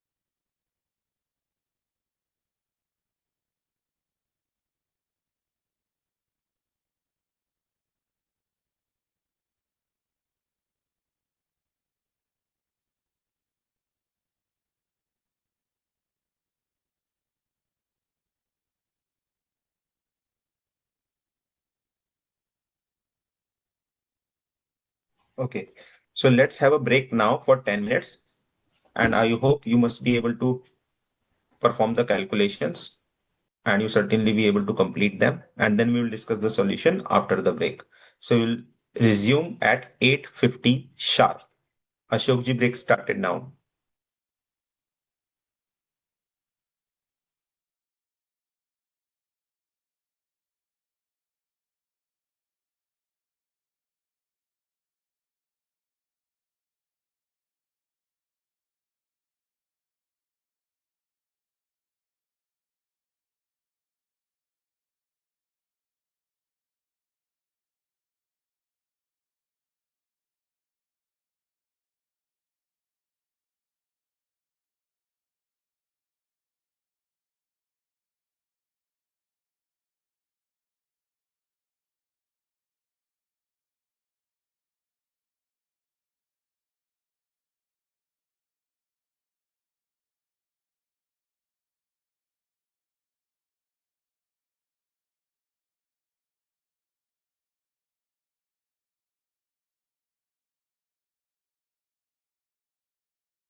So I'm able to see Lavanya has given the answer in the chat box. 20,96,789 is the value in use. Others, So same answer. same answer. Okay. Yes, sir. So if three people are saying the same answer, there are high chances that answer is correct. So let me see quickly what is the answer. So discounted future cash flow is 20,73,169. And what is your answer? 20,96,789. So that might be because of some rounding off, right? So more or less the answer is correct. Right now we will see how we are going to calculate. So first of all, calculation of value in use of the machinery owned by the limited includes the projected cash inflow, that is the sales income from the continued use of the machinery, and the projected cash outflows that are necessary to incur to generate those cash inflows, right? That is the cost of goods sold. So sales minus cost of goods sold would be the net cash inflows, correct? So that we will calculate. Additionally, the projected cash flow also include 80,000 from the disposal of the asset at the end of the March 2008. That is the terminal disposal value. And the cash outflows include a routine capital expenditure of rupees 50,000 given in the question in 2005-6, right? So considering all this, we will calculate, right? So whatever the cash inflows and cash outflows are, so here it is the calculation along with the presentation, which is self-explanatory so that you don't need to give or spend time unless unnecessarily providing the working notes, right? So if you learn the presentations also during your practice, so that will save your most of the time in your examination, right? So quantity 10,000, 10,500, 11,000 and 125, 11,576 and 11,155. So these are the quantities for the 5 years as per the information given in the question, right? So 10,000 plus 5%, 10,500 plus 5%, 1125 plus 5% plus 5%. So 5% is the increase in the sales quantity given in the question, right? And then the price. So price is in the first year moving up by 3%, again by 3%, and then by 2%, I guess, or 3% only. 3% and then 3%. So 3% was the up from each year's selling price. So that is also given in the question, right? So whatever the information is given in the question, we are using that. So 2% basically. So cost 1 or 2%, and price is uh, increased. Number is increased by 5% and price is increased by 3%, right? At each year, right? So that we have considered subject to some rounding off, right?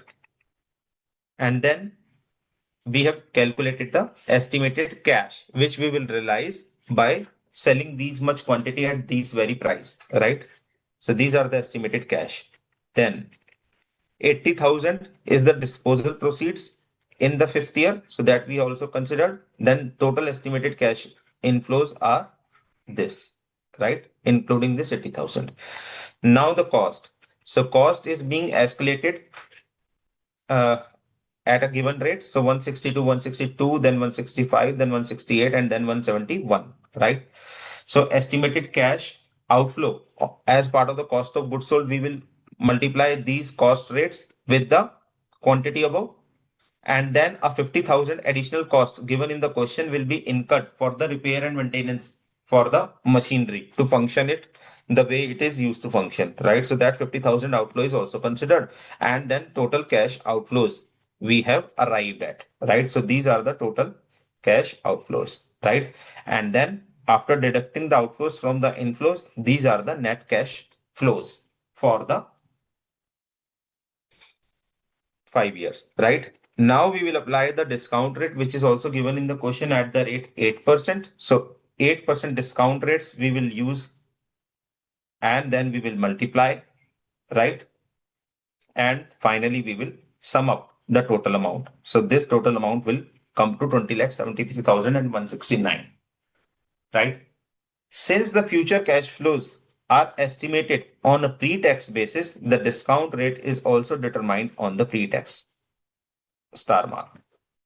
So in case somebody asked me why the tax rate is given, do we need to do anything with this tax rate? And I said that there might be some information which is available. We need to decide whether we really require that information for our purpose or not. If we don't, then we shouldn't be wasting time. Why it is given thinking that, right? So what is the concept in the standards?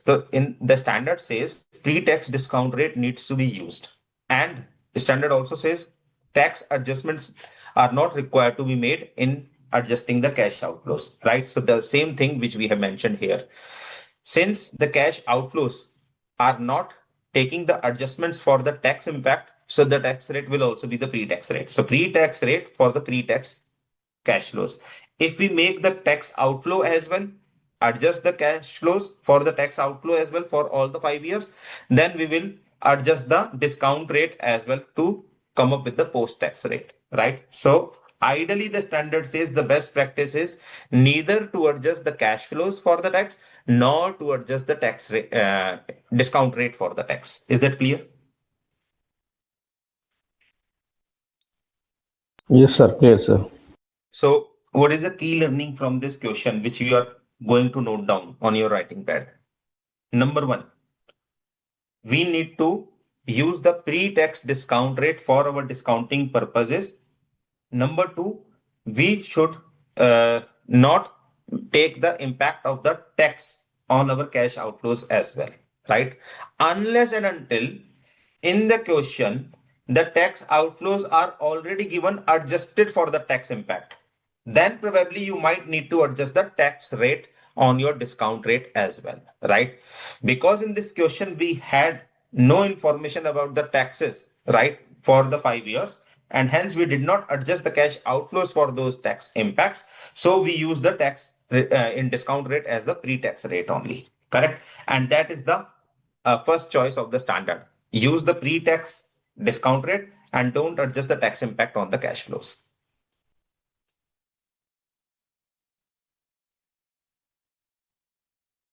Correct. Any questions, any doubts on this? Sir, in this case, that the cash inflow and outflow, there is a tax implication is not specifically mentioned. So because it is not specifically mentioned, so we are not considering it. And because we are not considering it, so the net cash inflows which we have computed are not including the tax impact, and hence the discount rate should also be the pre-tax rate. So here there is two possibilities there. We can put the assumption the cash flows are the pre-tax. So we are using the pre-tax discount rate. Otherwise, we are So if you are doing that, then probably what you need to do, you need to adjust the cash flows as well for the tax. But the standard says, okay, I'm coming back to this discussion because of this doubt only. As per India's 36, estimates of the future cash flows shall not include cash inflows from the receivables, cash outflows from the payables, because these are the working capital changes, right? When we are factoring into the sales and the cost of goods sold. So there is no point how much we are doing the credit sales, how much we are doing the cash sales. So that question becomes irrelevant. Then cash inflows and outflows expected to arise from the future restructuring, right? So I mentioned it previously. If company is planning to do some restructuring in the future years, and company says that our output will increase, so we are not going to factor in that unless and until the restructuring provision is also recorded as per India's 37, right? And that is recorded only when the entity is committed, right? So that's what the standard uses, the word committed. So if the entity is not yet committed to the future restructuring and the provision of the restructuring is not recorded under Ind AS 37 on the books of the accounts, then those restructuring are not to be considered while computing the cash flows. Now, cash inflows and outflows expected to arise from improving or enhancing the assets performance in the future, we also not consider this. And then cash inflows and outflows from the financing activities, and then income tax receipts and the payments, right? So income tax standard also says that we don't need to adjust because that is an entity level taxing item and not the asset level tax implication, right?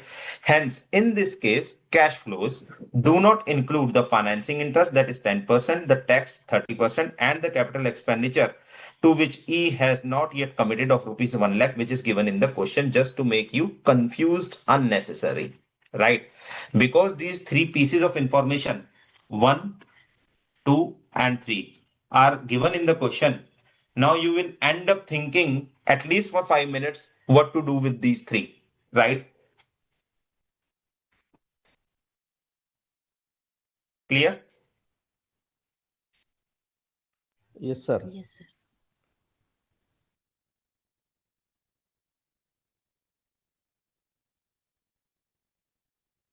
Okay.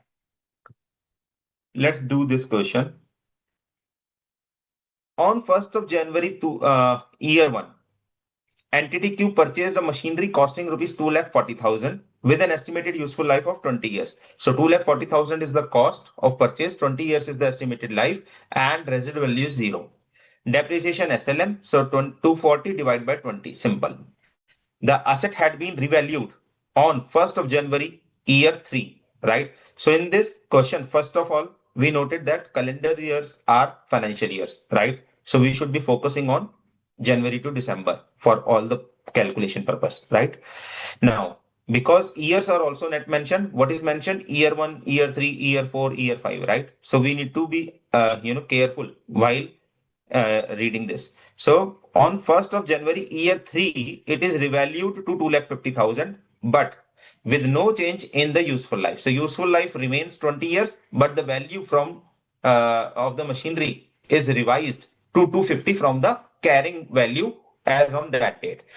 On 1st of January, year 4, an impairment review showed the machinery's recoverable amount to be rupees 1 lakh and its estimated remaining useful life 10 years, right? So on 1st of January, that is at the beginning of the year 4, impairment testing is performed and 1 lakh is the recoverable amount given in the question, right? Useful life also reduced from 20 years to 10 years, original 20 years to 10 years, right? Calculate the carrying amount of the machinery as at December 31st, that is the year 2, and the revaluation surplus arising on 1st of January 2003, or sorry, year 3, 1st of January, year 3, and the carrying value of the machinery as at 31st December, year 3, immediately before the impairment. How much is the impairment loss recognized in the year 4 and its treatment and the depreciation charge for the year 4? During the course of the utilization of the machinery, company did not opt to transfer part of the revaluation surplus to the retained earnings. So whatever the revaluation surplus had been recorded is sitting in the revaluation surplus only, and it was not transferred to the retained earnings. That is the information given. Now, during the break, I think Ravi, you were asking about how to adjust the impairment loss when there is a revaluation gain as well on any case, right? And I said that we will discuss this in the next numerical after the break. So here it is. So you just try it once on your own, and then we will see how it needs to be accounted for. So I'm giving you 5 minutes for this because there is nothing much in this question. Very simple calculations. So Sir, 5 minutes for you. sir, my question is whether it is a cost model or revaluation model. Whether any specifically mentioned it in the question. Okay. It's look like a So, revaluation model.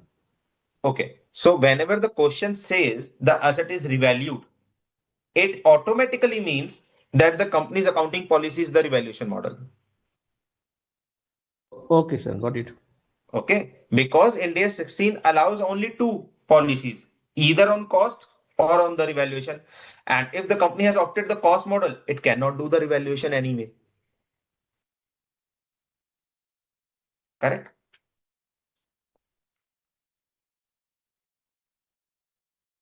Yes, sir.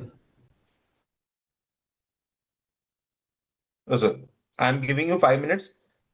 Try the question on your own first.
Okay, any luck with the answer for ask first A and B? Yes, sir. Yes, sir. Carrying amount is 2,60,000 Okay, and revaluation surplus is 34,000. 34,000. Okay, and carrying amount at the end of the year three? Ask B. 236,111. Okay. Everybody is having the same answer? Yes, sir. Okay. So first of all, calculation of the carrying amount of the machinery at the end of the year two. So the cost of the machinery was given in the question 2,40,000.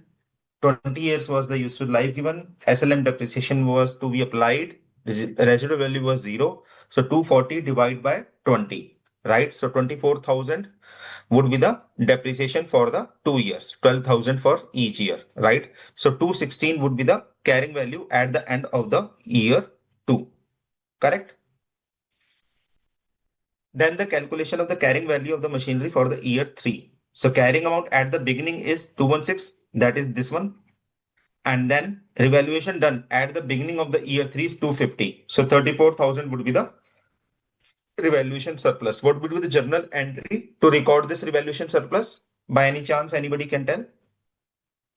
Sir, asset account debit revaluation surplus account is OCI. Right. So Is correct. machinery, the individual machinery account in the FAR will be debited by 34,000 and the revaluation surplus account will be credited, right? For 24,000, 34,000, right? Now, calculation of impairment loss, because at the end of the year, facts of the question says that impairment testing was performed and machinery's recoverable value was given at what value? 1 lakh, right? So we need to calculate how much impairment loss is incurred on this machinery now, right?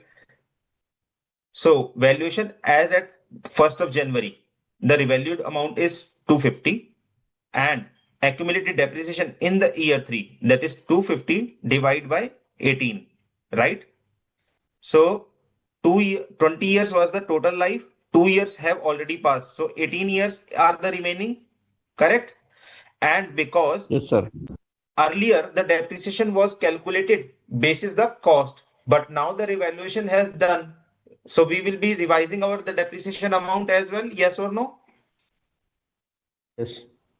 Yes, sir. Right? So 250, which is the revalued amount, will be depreciated now onwards for the remaining useful life, that is 18 years. So what is the new depreciation amount? 13,889. Everybody is clear on this? Yes, sir. Clear, sir. Yes, sir. Now the carrying amount of the asset after the end of the year three, after adjusting this depreciation, will become 236,111. Correct?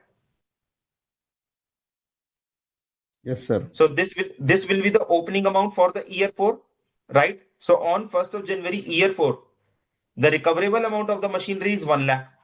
So how much is the impairment loss? 236 minus 1 lakh, 136,111. Is this clear? Yes, sir. Now, the question arises, what would be the accounting of this 136,111? Whether it will go to the P&L or it will go to the OCI, or it will or there would be any other way to record it. So whenever impairment loss is incurred on an asset which is revalued previously, right? So there must be some revaluation surplus sitting in the balance sheet for that very asset, and now we are recording the impairment loss. Had this revaluation not been done, the entire impairment loss would have been recorded where? In the P&L, Yes, sir. right? But because this asset has been previously revalued upward and there is a revaluation surplus sitting there, so to the extent the revaluation surplus is there, it will go to the it will be nullifying that revaluation surplus first, and the remaining balance will be charged to the P&L, right? So 136,111 minus 34,000. So how much? 102,111 will be recognized in the P&L, and this 34,000 revaluation surplus will be first set off. So what would be the journal entry in this case? Revaluation reserve, OC account 34,000, profit and loss account 1,02,111, to asset account 1,36,111. Perfect. Everybody is on the same page? Yes, sir. Yes, sir. Anybody having any doubts? Ravi, are you clear on this? You asked a question in the break.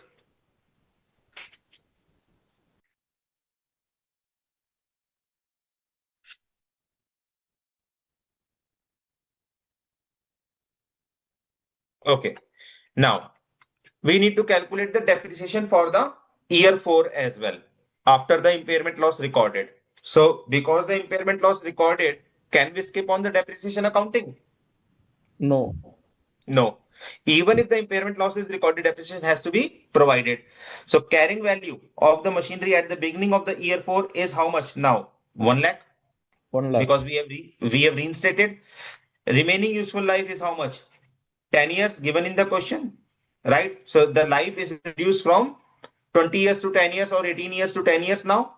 So the depreciation would be 10,000. So after depreciation, carrying amount will become 90,000. What's the key learning from this question?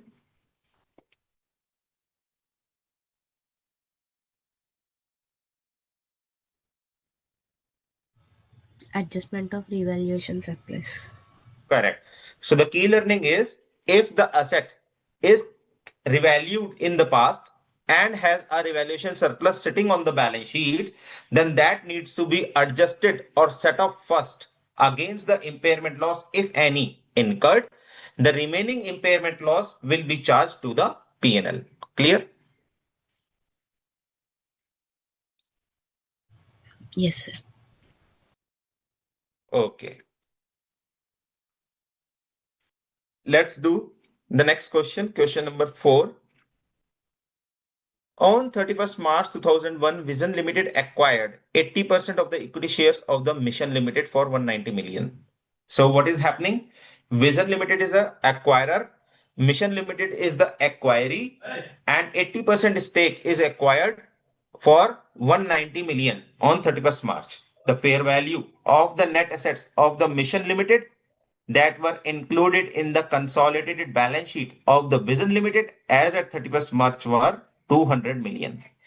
Right? So whatever the assets and liabilities of the Mission Limited were included in the CFS of the Vision Limited are 200 million.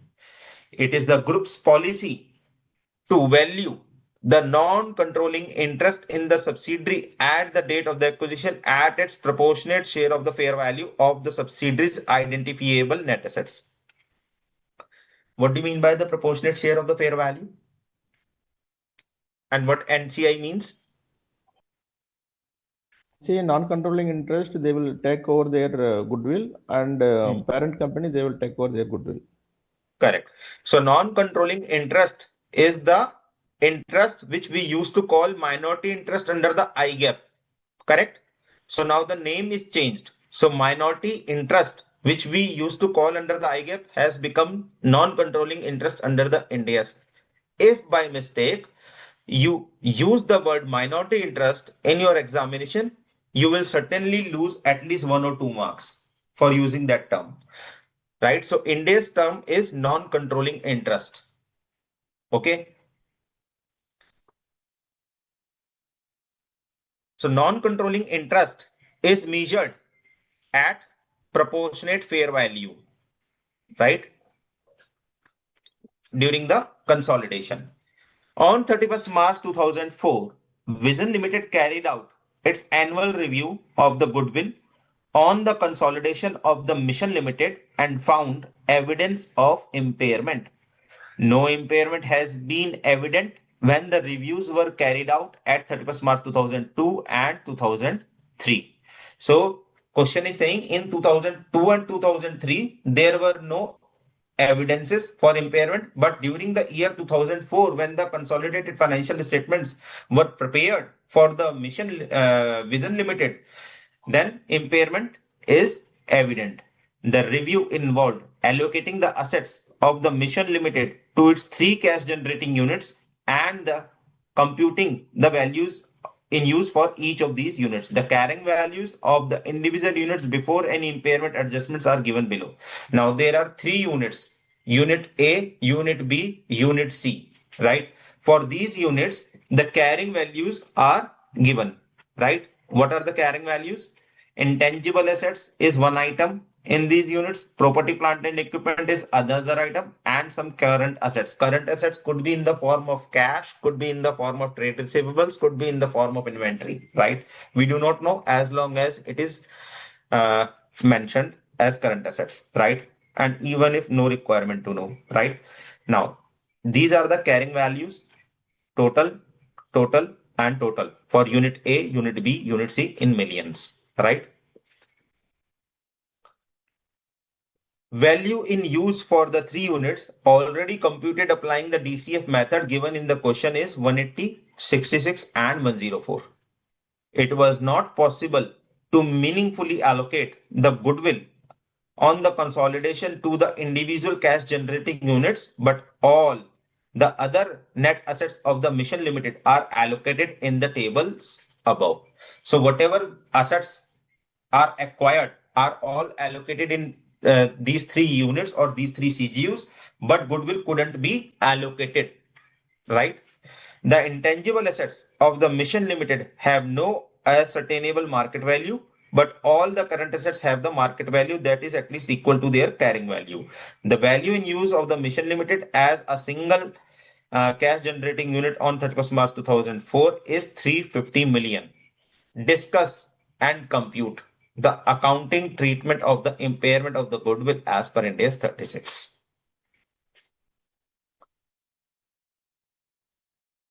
Facts of the questions are clear to everybody?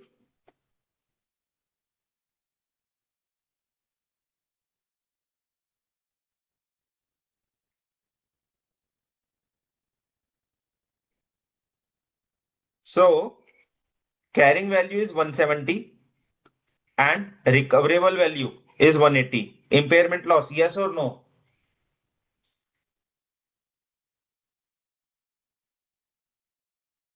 Yes, sir. Yes, sir. Impairment loss, sir. Impairment loss, yes. Sir, no, sir. No, Carrying no, value it is impairment gain. Oh, Sir, impairment gain is on not a the term. Uh, no. See, on the unit A there is no impairment. On unit B there is Correct. impairment. On So, unit C there is no impairment. correct. B is impairment loss and C is gain. So Only B has the. first of all, we will never use the word impairment gain. Okay. So there is no impairment gain as per the standard, right? There could be impairment reversal, but not impairment gain, right? So impairment gain is not in place anywhere, right? Now the question is, value in use is higher as compared to the carrying value. That what means recoverable amount is higher as compared to the carrying amount. It means no impairment loss, correct? No impairment loss. Correct. For the unit B, 90, 66. Impairment loss. Impairment loss is there. right?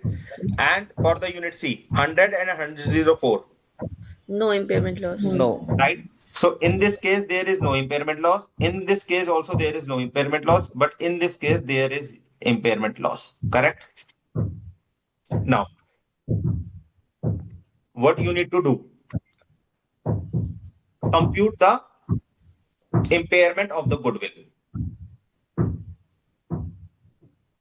Total value in use is given in 350 million for all the units taken together. Would you like to try it once on your own? I can give 5 minutes.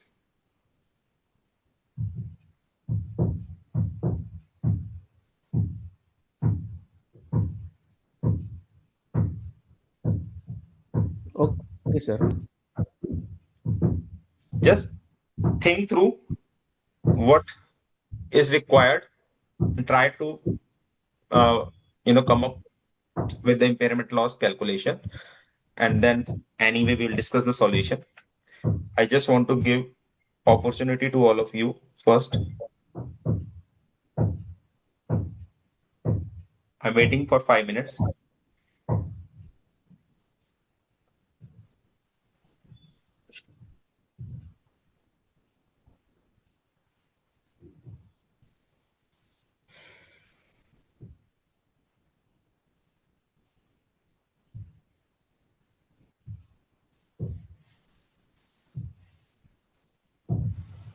Sir, what is asked in the question, sir? Once. I'm going down. Discuss and compute the accounting treatment of the impairment of the goodwill as per Ind AS 36. So you need to come up with the impairment loss first, and then you need to let us know how impairment loss will be accounted for adjusting the goodwill first, because there is a goodwill as well available.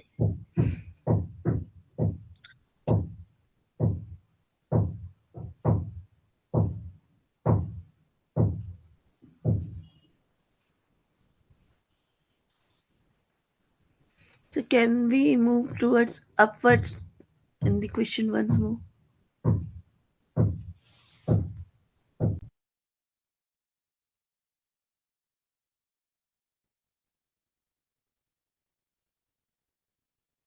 So we are searching for goodwill, huh? Where is the goodwill information? Yes, sir. Goodwill is 30 million. I got.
Have we calculated the goodwill amount? Yes, sir. Goodwill calculated. Yes, sir. Okay. Then what is the impairment loss, if by any chance anybody has calculated? 24 million. Yes, sir. 24 million. Okay. Let's see. So the goodwill on the consolidation of the Mission Limited that is recognized in the CFS of the Vision Limited is 30 million. How that 30 million is calculated? 190 million minus 80% of the 200 million, right? So 190 million is the purchase consideration discharged and 200 million is the worth of the assets. 80% I have acquired. So 80% of the 200 million, right? Minus 190 million. So 30 million is the delta, which is becoming a goodwill. This can only be reviewed for the impairment as part of the cash generating unit to which it relates. Since here the goodwill cannot be meaningfully allocated to any of the units, the impairment review is in two parts. So units A and C have the values in use that are more than their carrying values. However, the unit B has the carrying value less than their recoverable value, right? So in that case, 24 million would be the impairment loss for the unit B, right? This impairment loss will be charged to the statement of the profit and loss. Assets of the B, unit B, are written down on a pro rata basis using the table below. So existing value of their assets is intangible assets 10 million, PP&E 50 million, current assets 30 million, total 90 million, right? Now it needs to be uh, come down to 60 million or 66 million on overall basis, right? So what would be the impairment loss allocation of 24 million? So that would be on pro rata. And we know current assets are out of the scope of India's 36. Yes or no? Yes, sir. So it will be in the ratio of 10 to 50, right? So 10 by 60, 50 by Yes, sir. 60, right? So in that pro rata, we will allocate this impairment loss 20 million and 4 million. The current assets are not impaired because they are expected to realize at their carrying value when disposed of. Following this review, the three units plus the goodwill are reviewed together, right? That is treating the Mission Limited as a single cash generating unit. And the recoverable amount given in the question is how much? 350 million, right? So now we will see that. So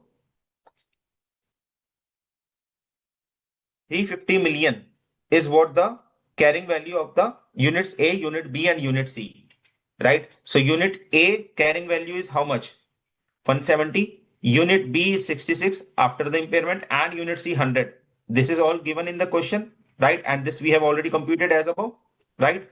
So total is how much? 170 plus 66 plus 100. And the goodwill, which is the unallocated, right? How much goodwill we had computed above? 30 million. Correct? Yes, sir. Now, why 37.5 we are including here? Because that 30 million was calculated basis the 80% because we are doing the pro rata, right? And NCI is also having that component, right?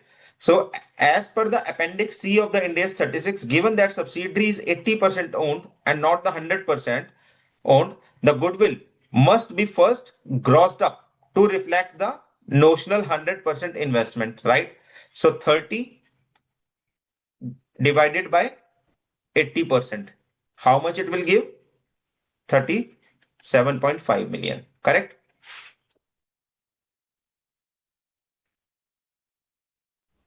Is this clear? This calculation and the concept? Yes, sir. Grossing up. So once we are done with the grossing up, right? Then the grossed up value plus the three individual units carrying values, the total is 373.5, and we have the recoverable amount given 350. So the total impairment is how much? 23.5. So 23.5 will be adjusted Full. against the goodwill. So Okay. revised goodwill will be 14 million. Correct? Now, how much we will record of this 14 million? 80% of the 14 million. So 1120 million. the impairment loss of 23.5 million is allocated to the goodwill, leaving the carrying value of the individual units and the business as shown in the table above. The table shows that the notional goodwill that relates to 100% interest is written down by 23.5 million to 14 million. However, in the consolidated financial statements, the goodwill that is recognized is based on the 80% interest. And so the loss, which actually will be recorded and recognized in the books, is 18.8 million. That is 23.5 million total loss into my 80%, right? And the closing consolidated goodwill will remain at 11.2 million in the books of accounts. 14 million minus 14 million into 80% or 30 million minus 18.8 million. So 11.20 million will be the balance of the goodwill. While there is no impact on unit A, unit B, and unit C, because impairment loss is not so significant that it can cover up the goodwill completely. Because the goodwill balance is still there, we cannot have any further impairment loss which requires allocation, right? If the impairment loss is more than the total goodwill amount, then the remaining would have been allocated to unit A and unit B and unit C, right? On a pro rata basis for their assets carrying values. Now, what is the key learning from this question? So key learning from this question is, if we don't have the 100% ownership in the subsidiary, or if we have the less than 100% ownership in the subsidiary, then for the purpose of calculation of impairment loss, goodwill needs to be grossed up for the 100% value. Once the impairment loss is computed basis on the grossed up goodwill value, that impairment loss is applied onto the goodwill. First, remaining goodwill, if any, is which is left, needs to be further allocated into the 80% and 20% split, because if we have the 80% ownership, then for the 80% only, we will be recording the goodwill in our balance sheet as the remaining item, right? So the concept is, for the purpose of calculation of the impairment loss, goodwill needs to be grossed up. And what is the logic behind that? Why we are grossing up goodwill? Sir, here we To took know what is the 20% 100%. NCA also. So a standard Ind AS 36 says we need to compare apple to apple, right? Apple. And not apple to oranges, right? So if we don't gross up the goodwill, right, but the fair value, less cost to sell, or the value in use for all other assets are taken up anyway for the entire machinery. So let me put it different way. Suppose if you are computing the recoverable amount for the subsidiary, then you project the sales for the subsidiary and you project the cash flows for the subsidiary. Now, are those projections taking into consideration of the 80% interest in the subsidiary or the 100%?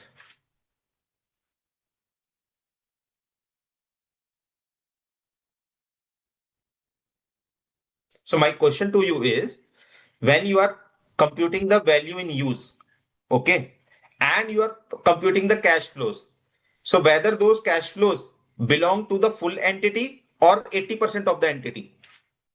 Full entity.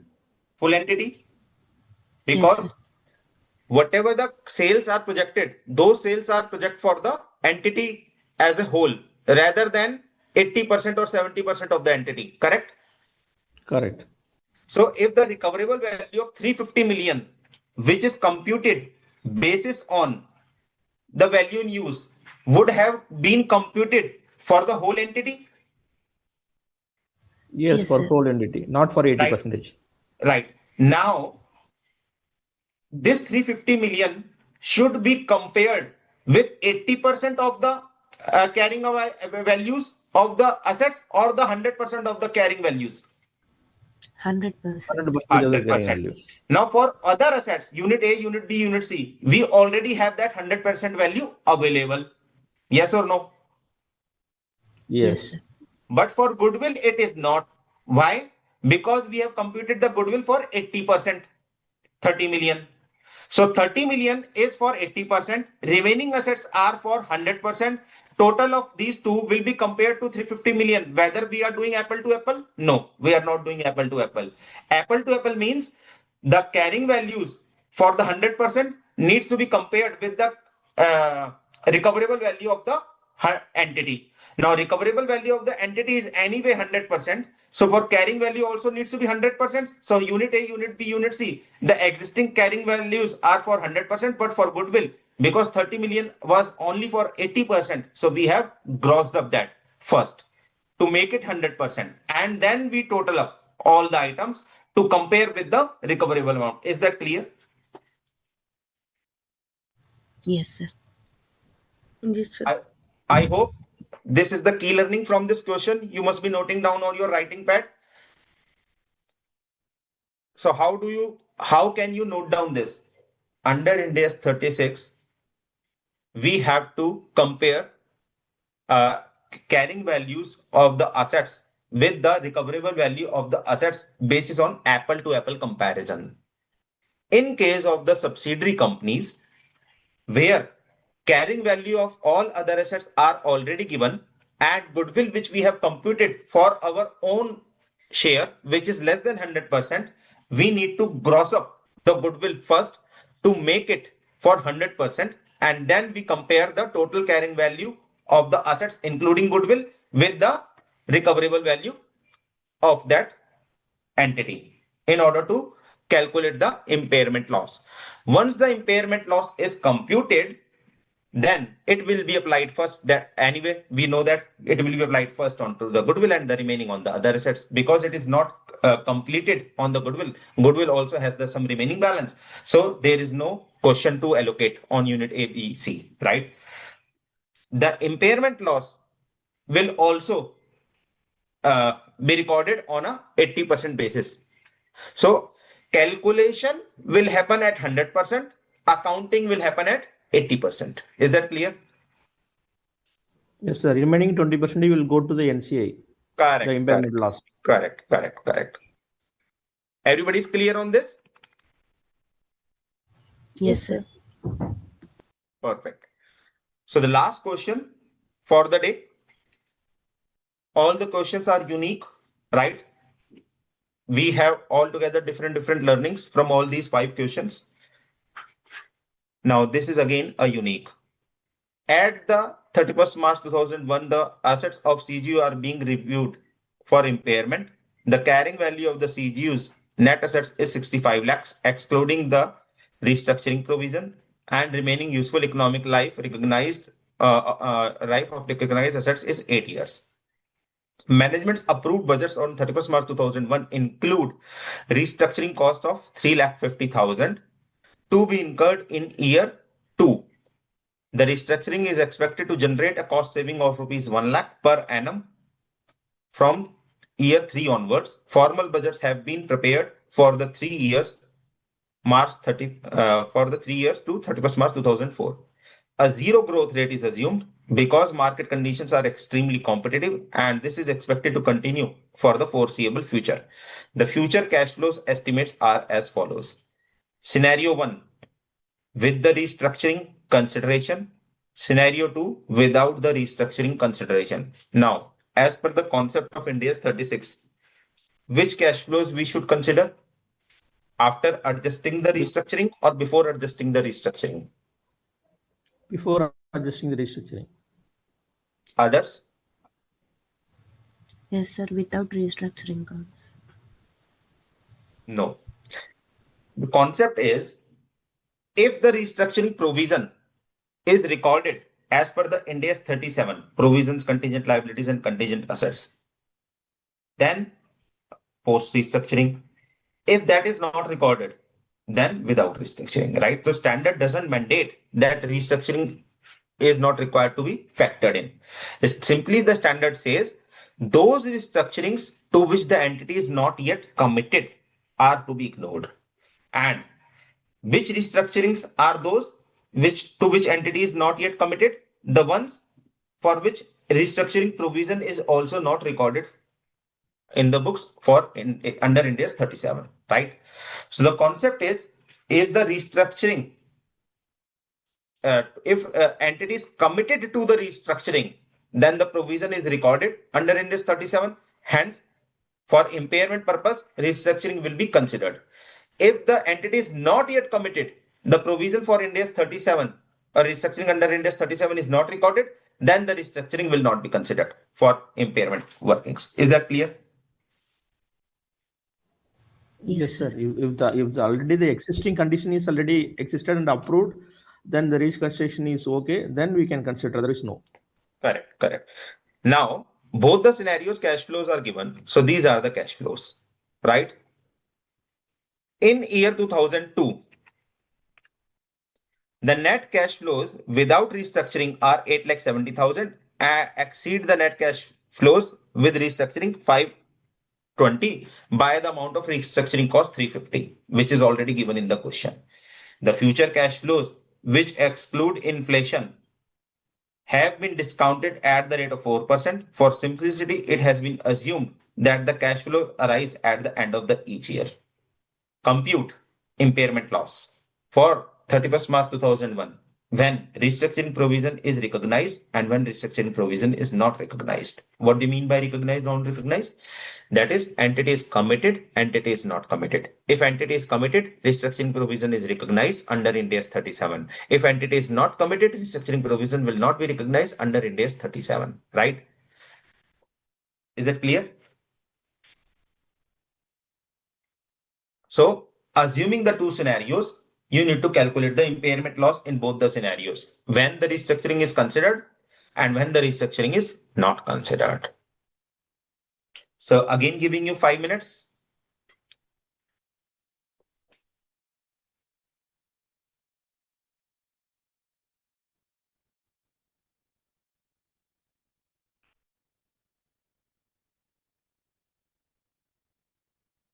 Discount rate is anyway given 4%. Cash flows are already given.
G.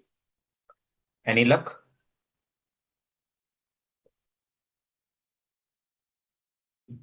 So working on the value in use. Okay.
Then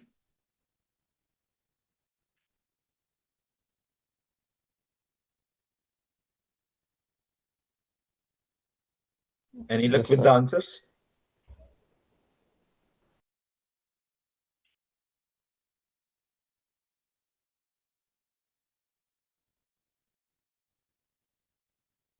Nothing is there in the chat box.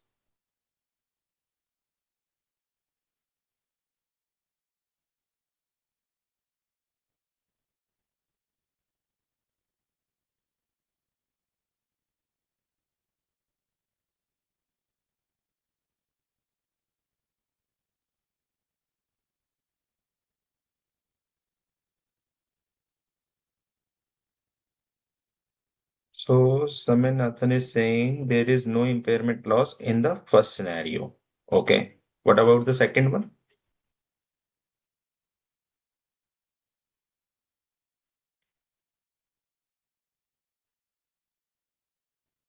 Others?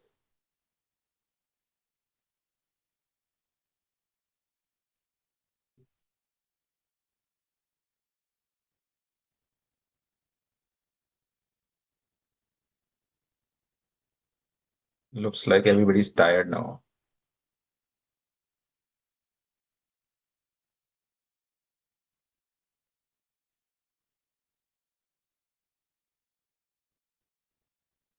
Okay.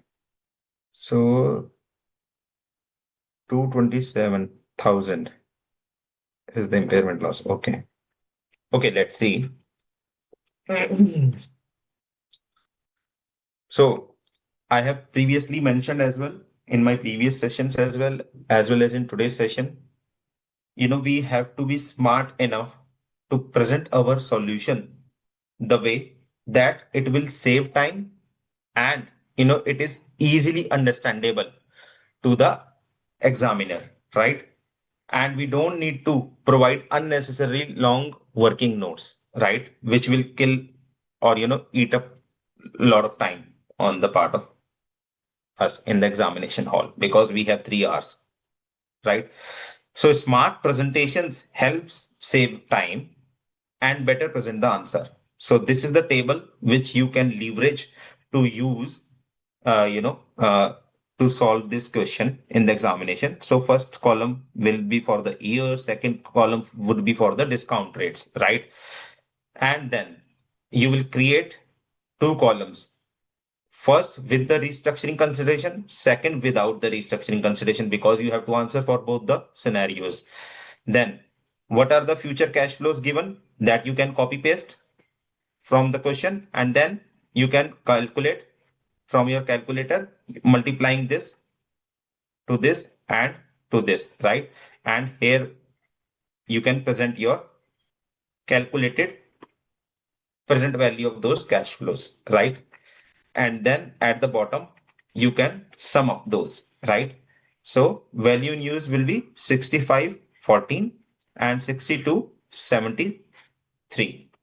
Now, the impairment calculations as at 31st March 2001 differ according to whether or not the provision for the restructuring cost is recognized in the financial statement. This will depend on whether the requirements of Ind AS 37 have been met for the recognition, right?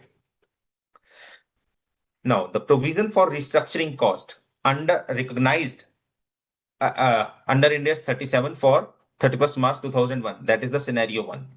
If the provision has been made for the restructuring cost, the cost and the benefits of the restructuring are taken into account in determining the CGU's value in use. Here, the post-restructuring value in use 6514 exceeds the CGU's carrying value of 65 lakh less the 350, which is the provision recorded. Hence, there is no impairment in this scenario on the CGU, right?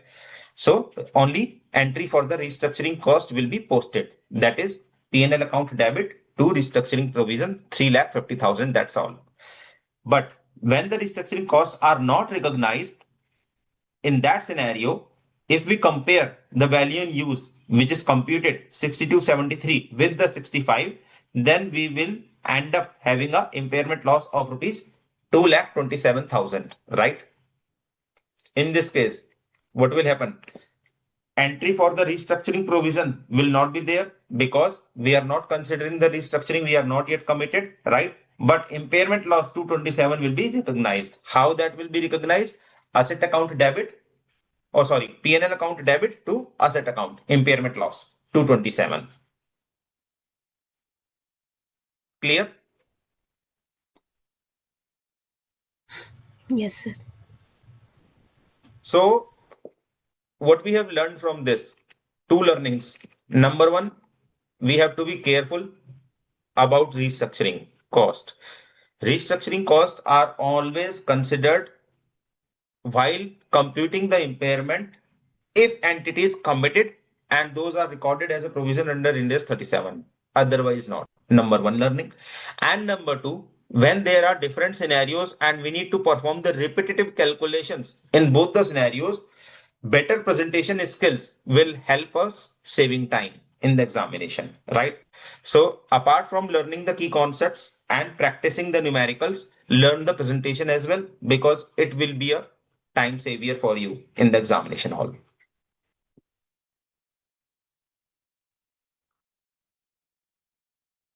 Any questions, any doubts on this?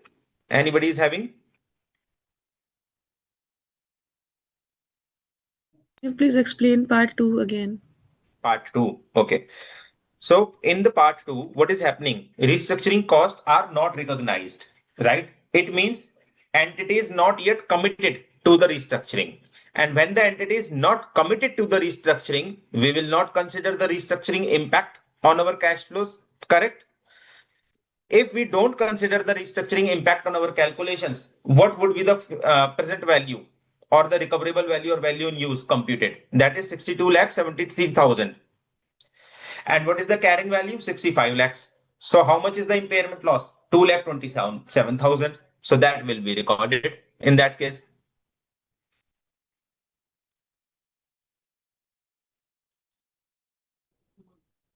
Clear? Sure, sir. Sir, where is this question? Means once I will read on my own also. I just wanted. Here. This question is from study material only. So all these are from study material mostly, or maybe from your RTPs or the previous examination or mock test papers. So Okay, because we have to pick unique questions rather than doing any duplication during this revisionary classes. So all these are 5 unique concepts based questions, but you may find similar questions or same questions in your study material as well. However, these material is also shared by the institute with all of the students, might be on, LVC portal. You might go there and download this file as well, which I am presenting.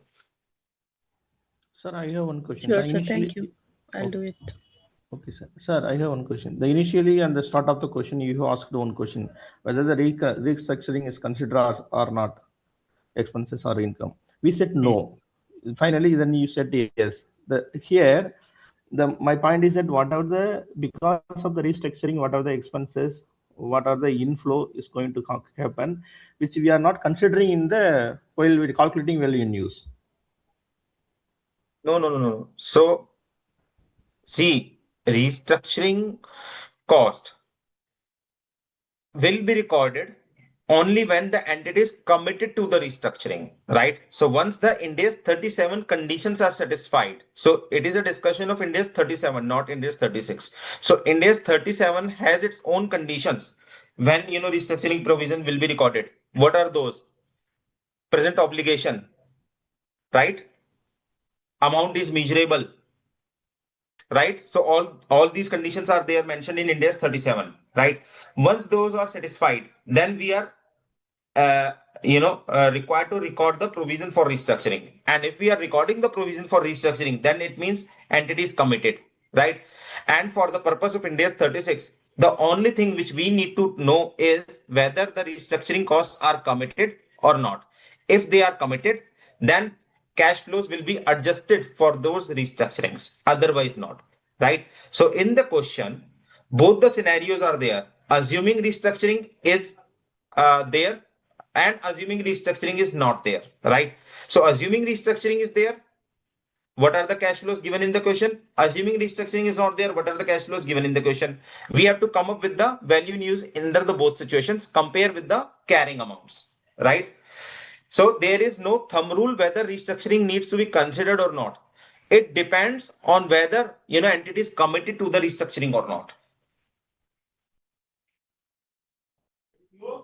Clear? Okay, sir. Then see, actually, well, see, because of the restructuring on the 2003 onwards, there is some cost saving for 1 lakh per annum. Why we are not considering while we are calculating in value in use then? So we are considering now Which because one? those are, see, here it is 10 lakh, right? And here it is Yes, sir. 9 lakh. So that is already considered now, isn't it? So with restructuring consideration, I am generating 1 lakh more. And without restructuring, I am generating 1 lakh less. Yes or no? Okay. See, okay, sir. I got it now. See, in the question itself, they adjusted Okay. and given So the I estimated value. understood your doubt. You read that statement of 1 lakh saving, but you Yes, didn't yes. notice that it is already adjusted in the cash flow. Correct. That's Correct. was my So that's the thing. mistake or that's the error of sight, right? Now it is clear, right?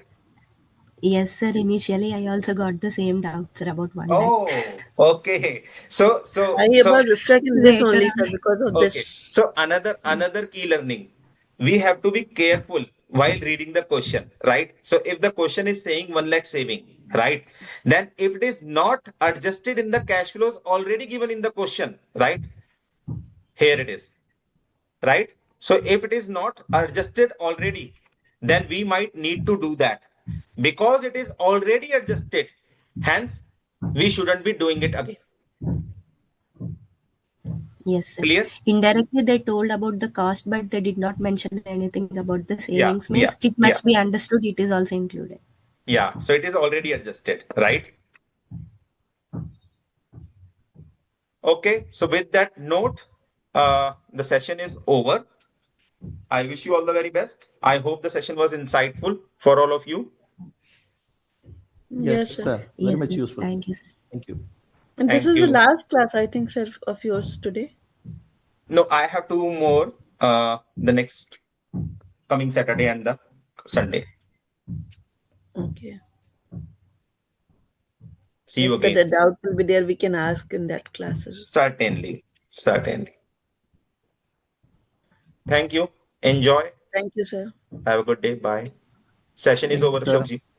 Have a great day.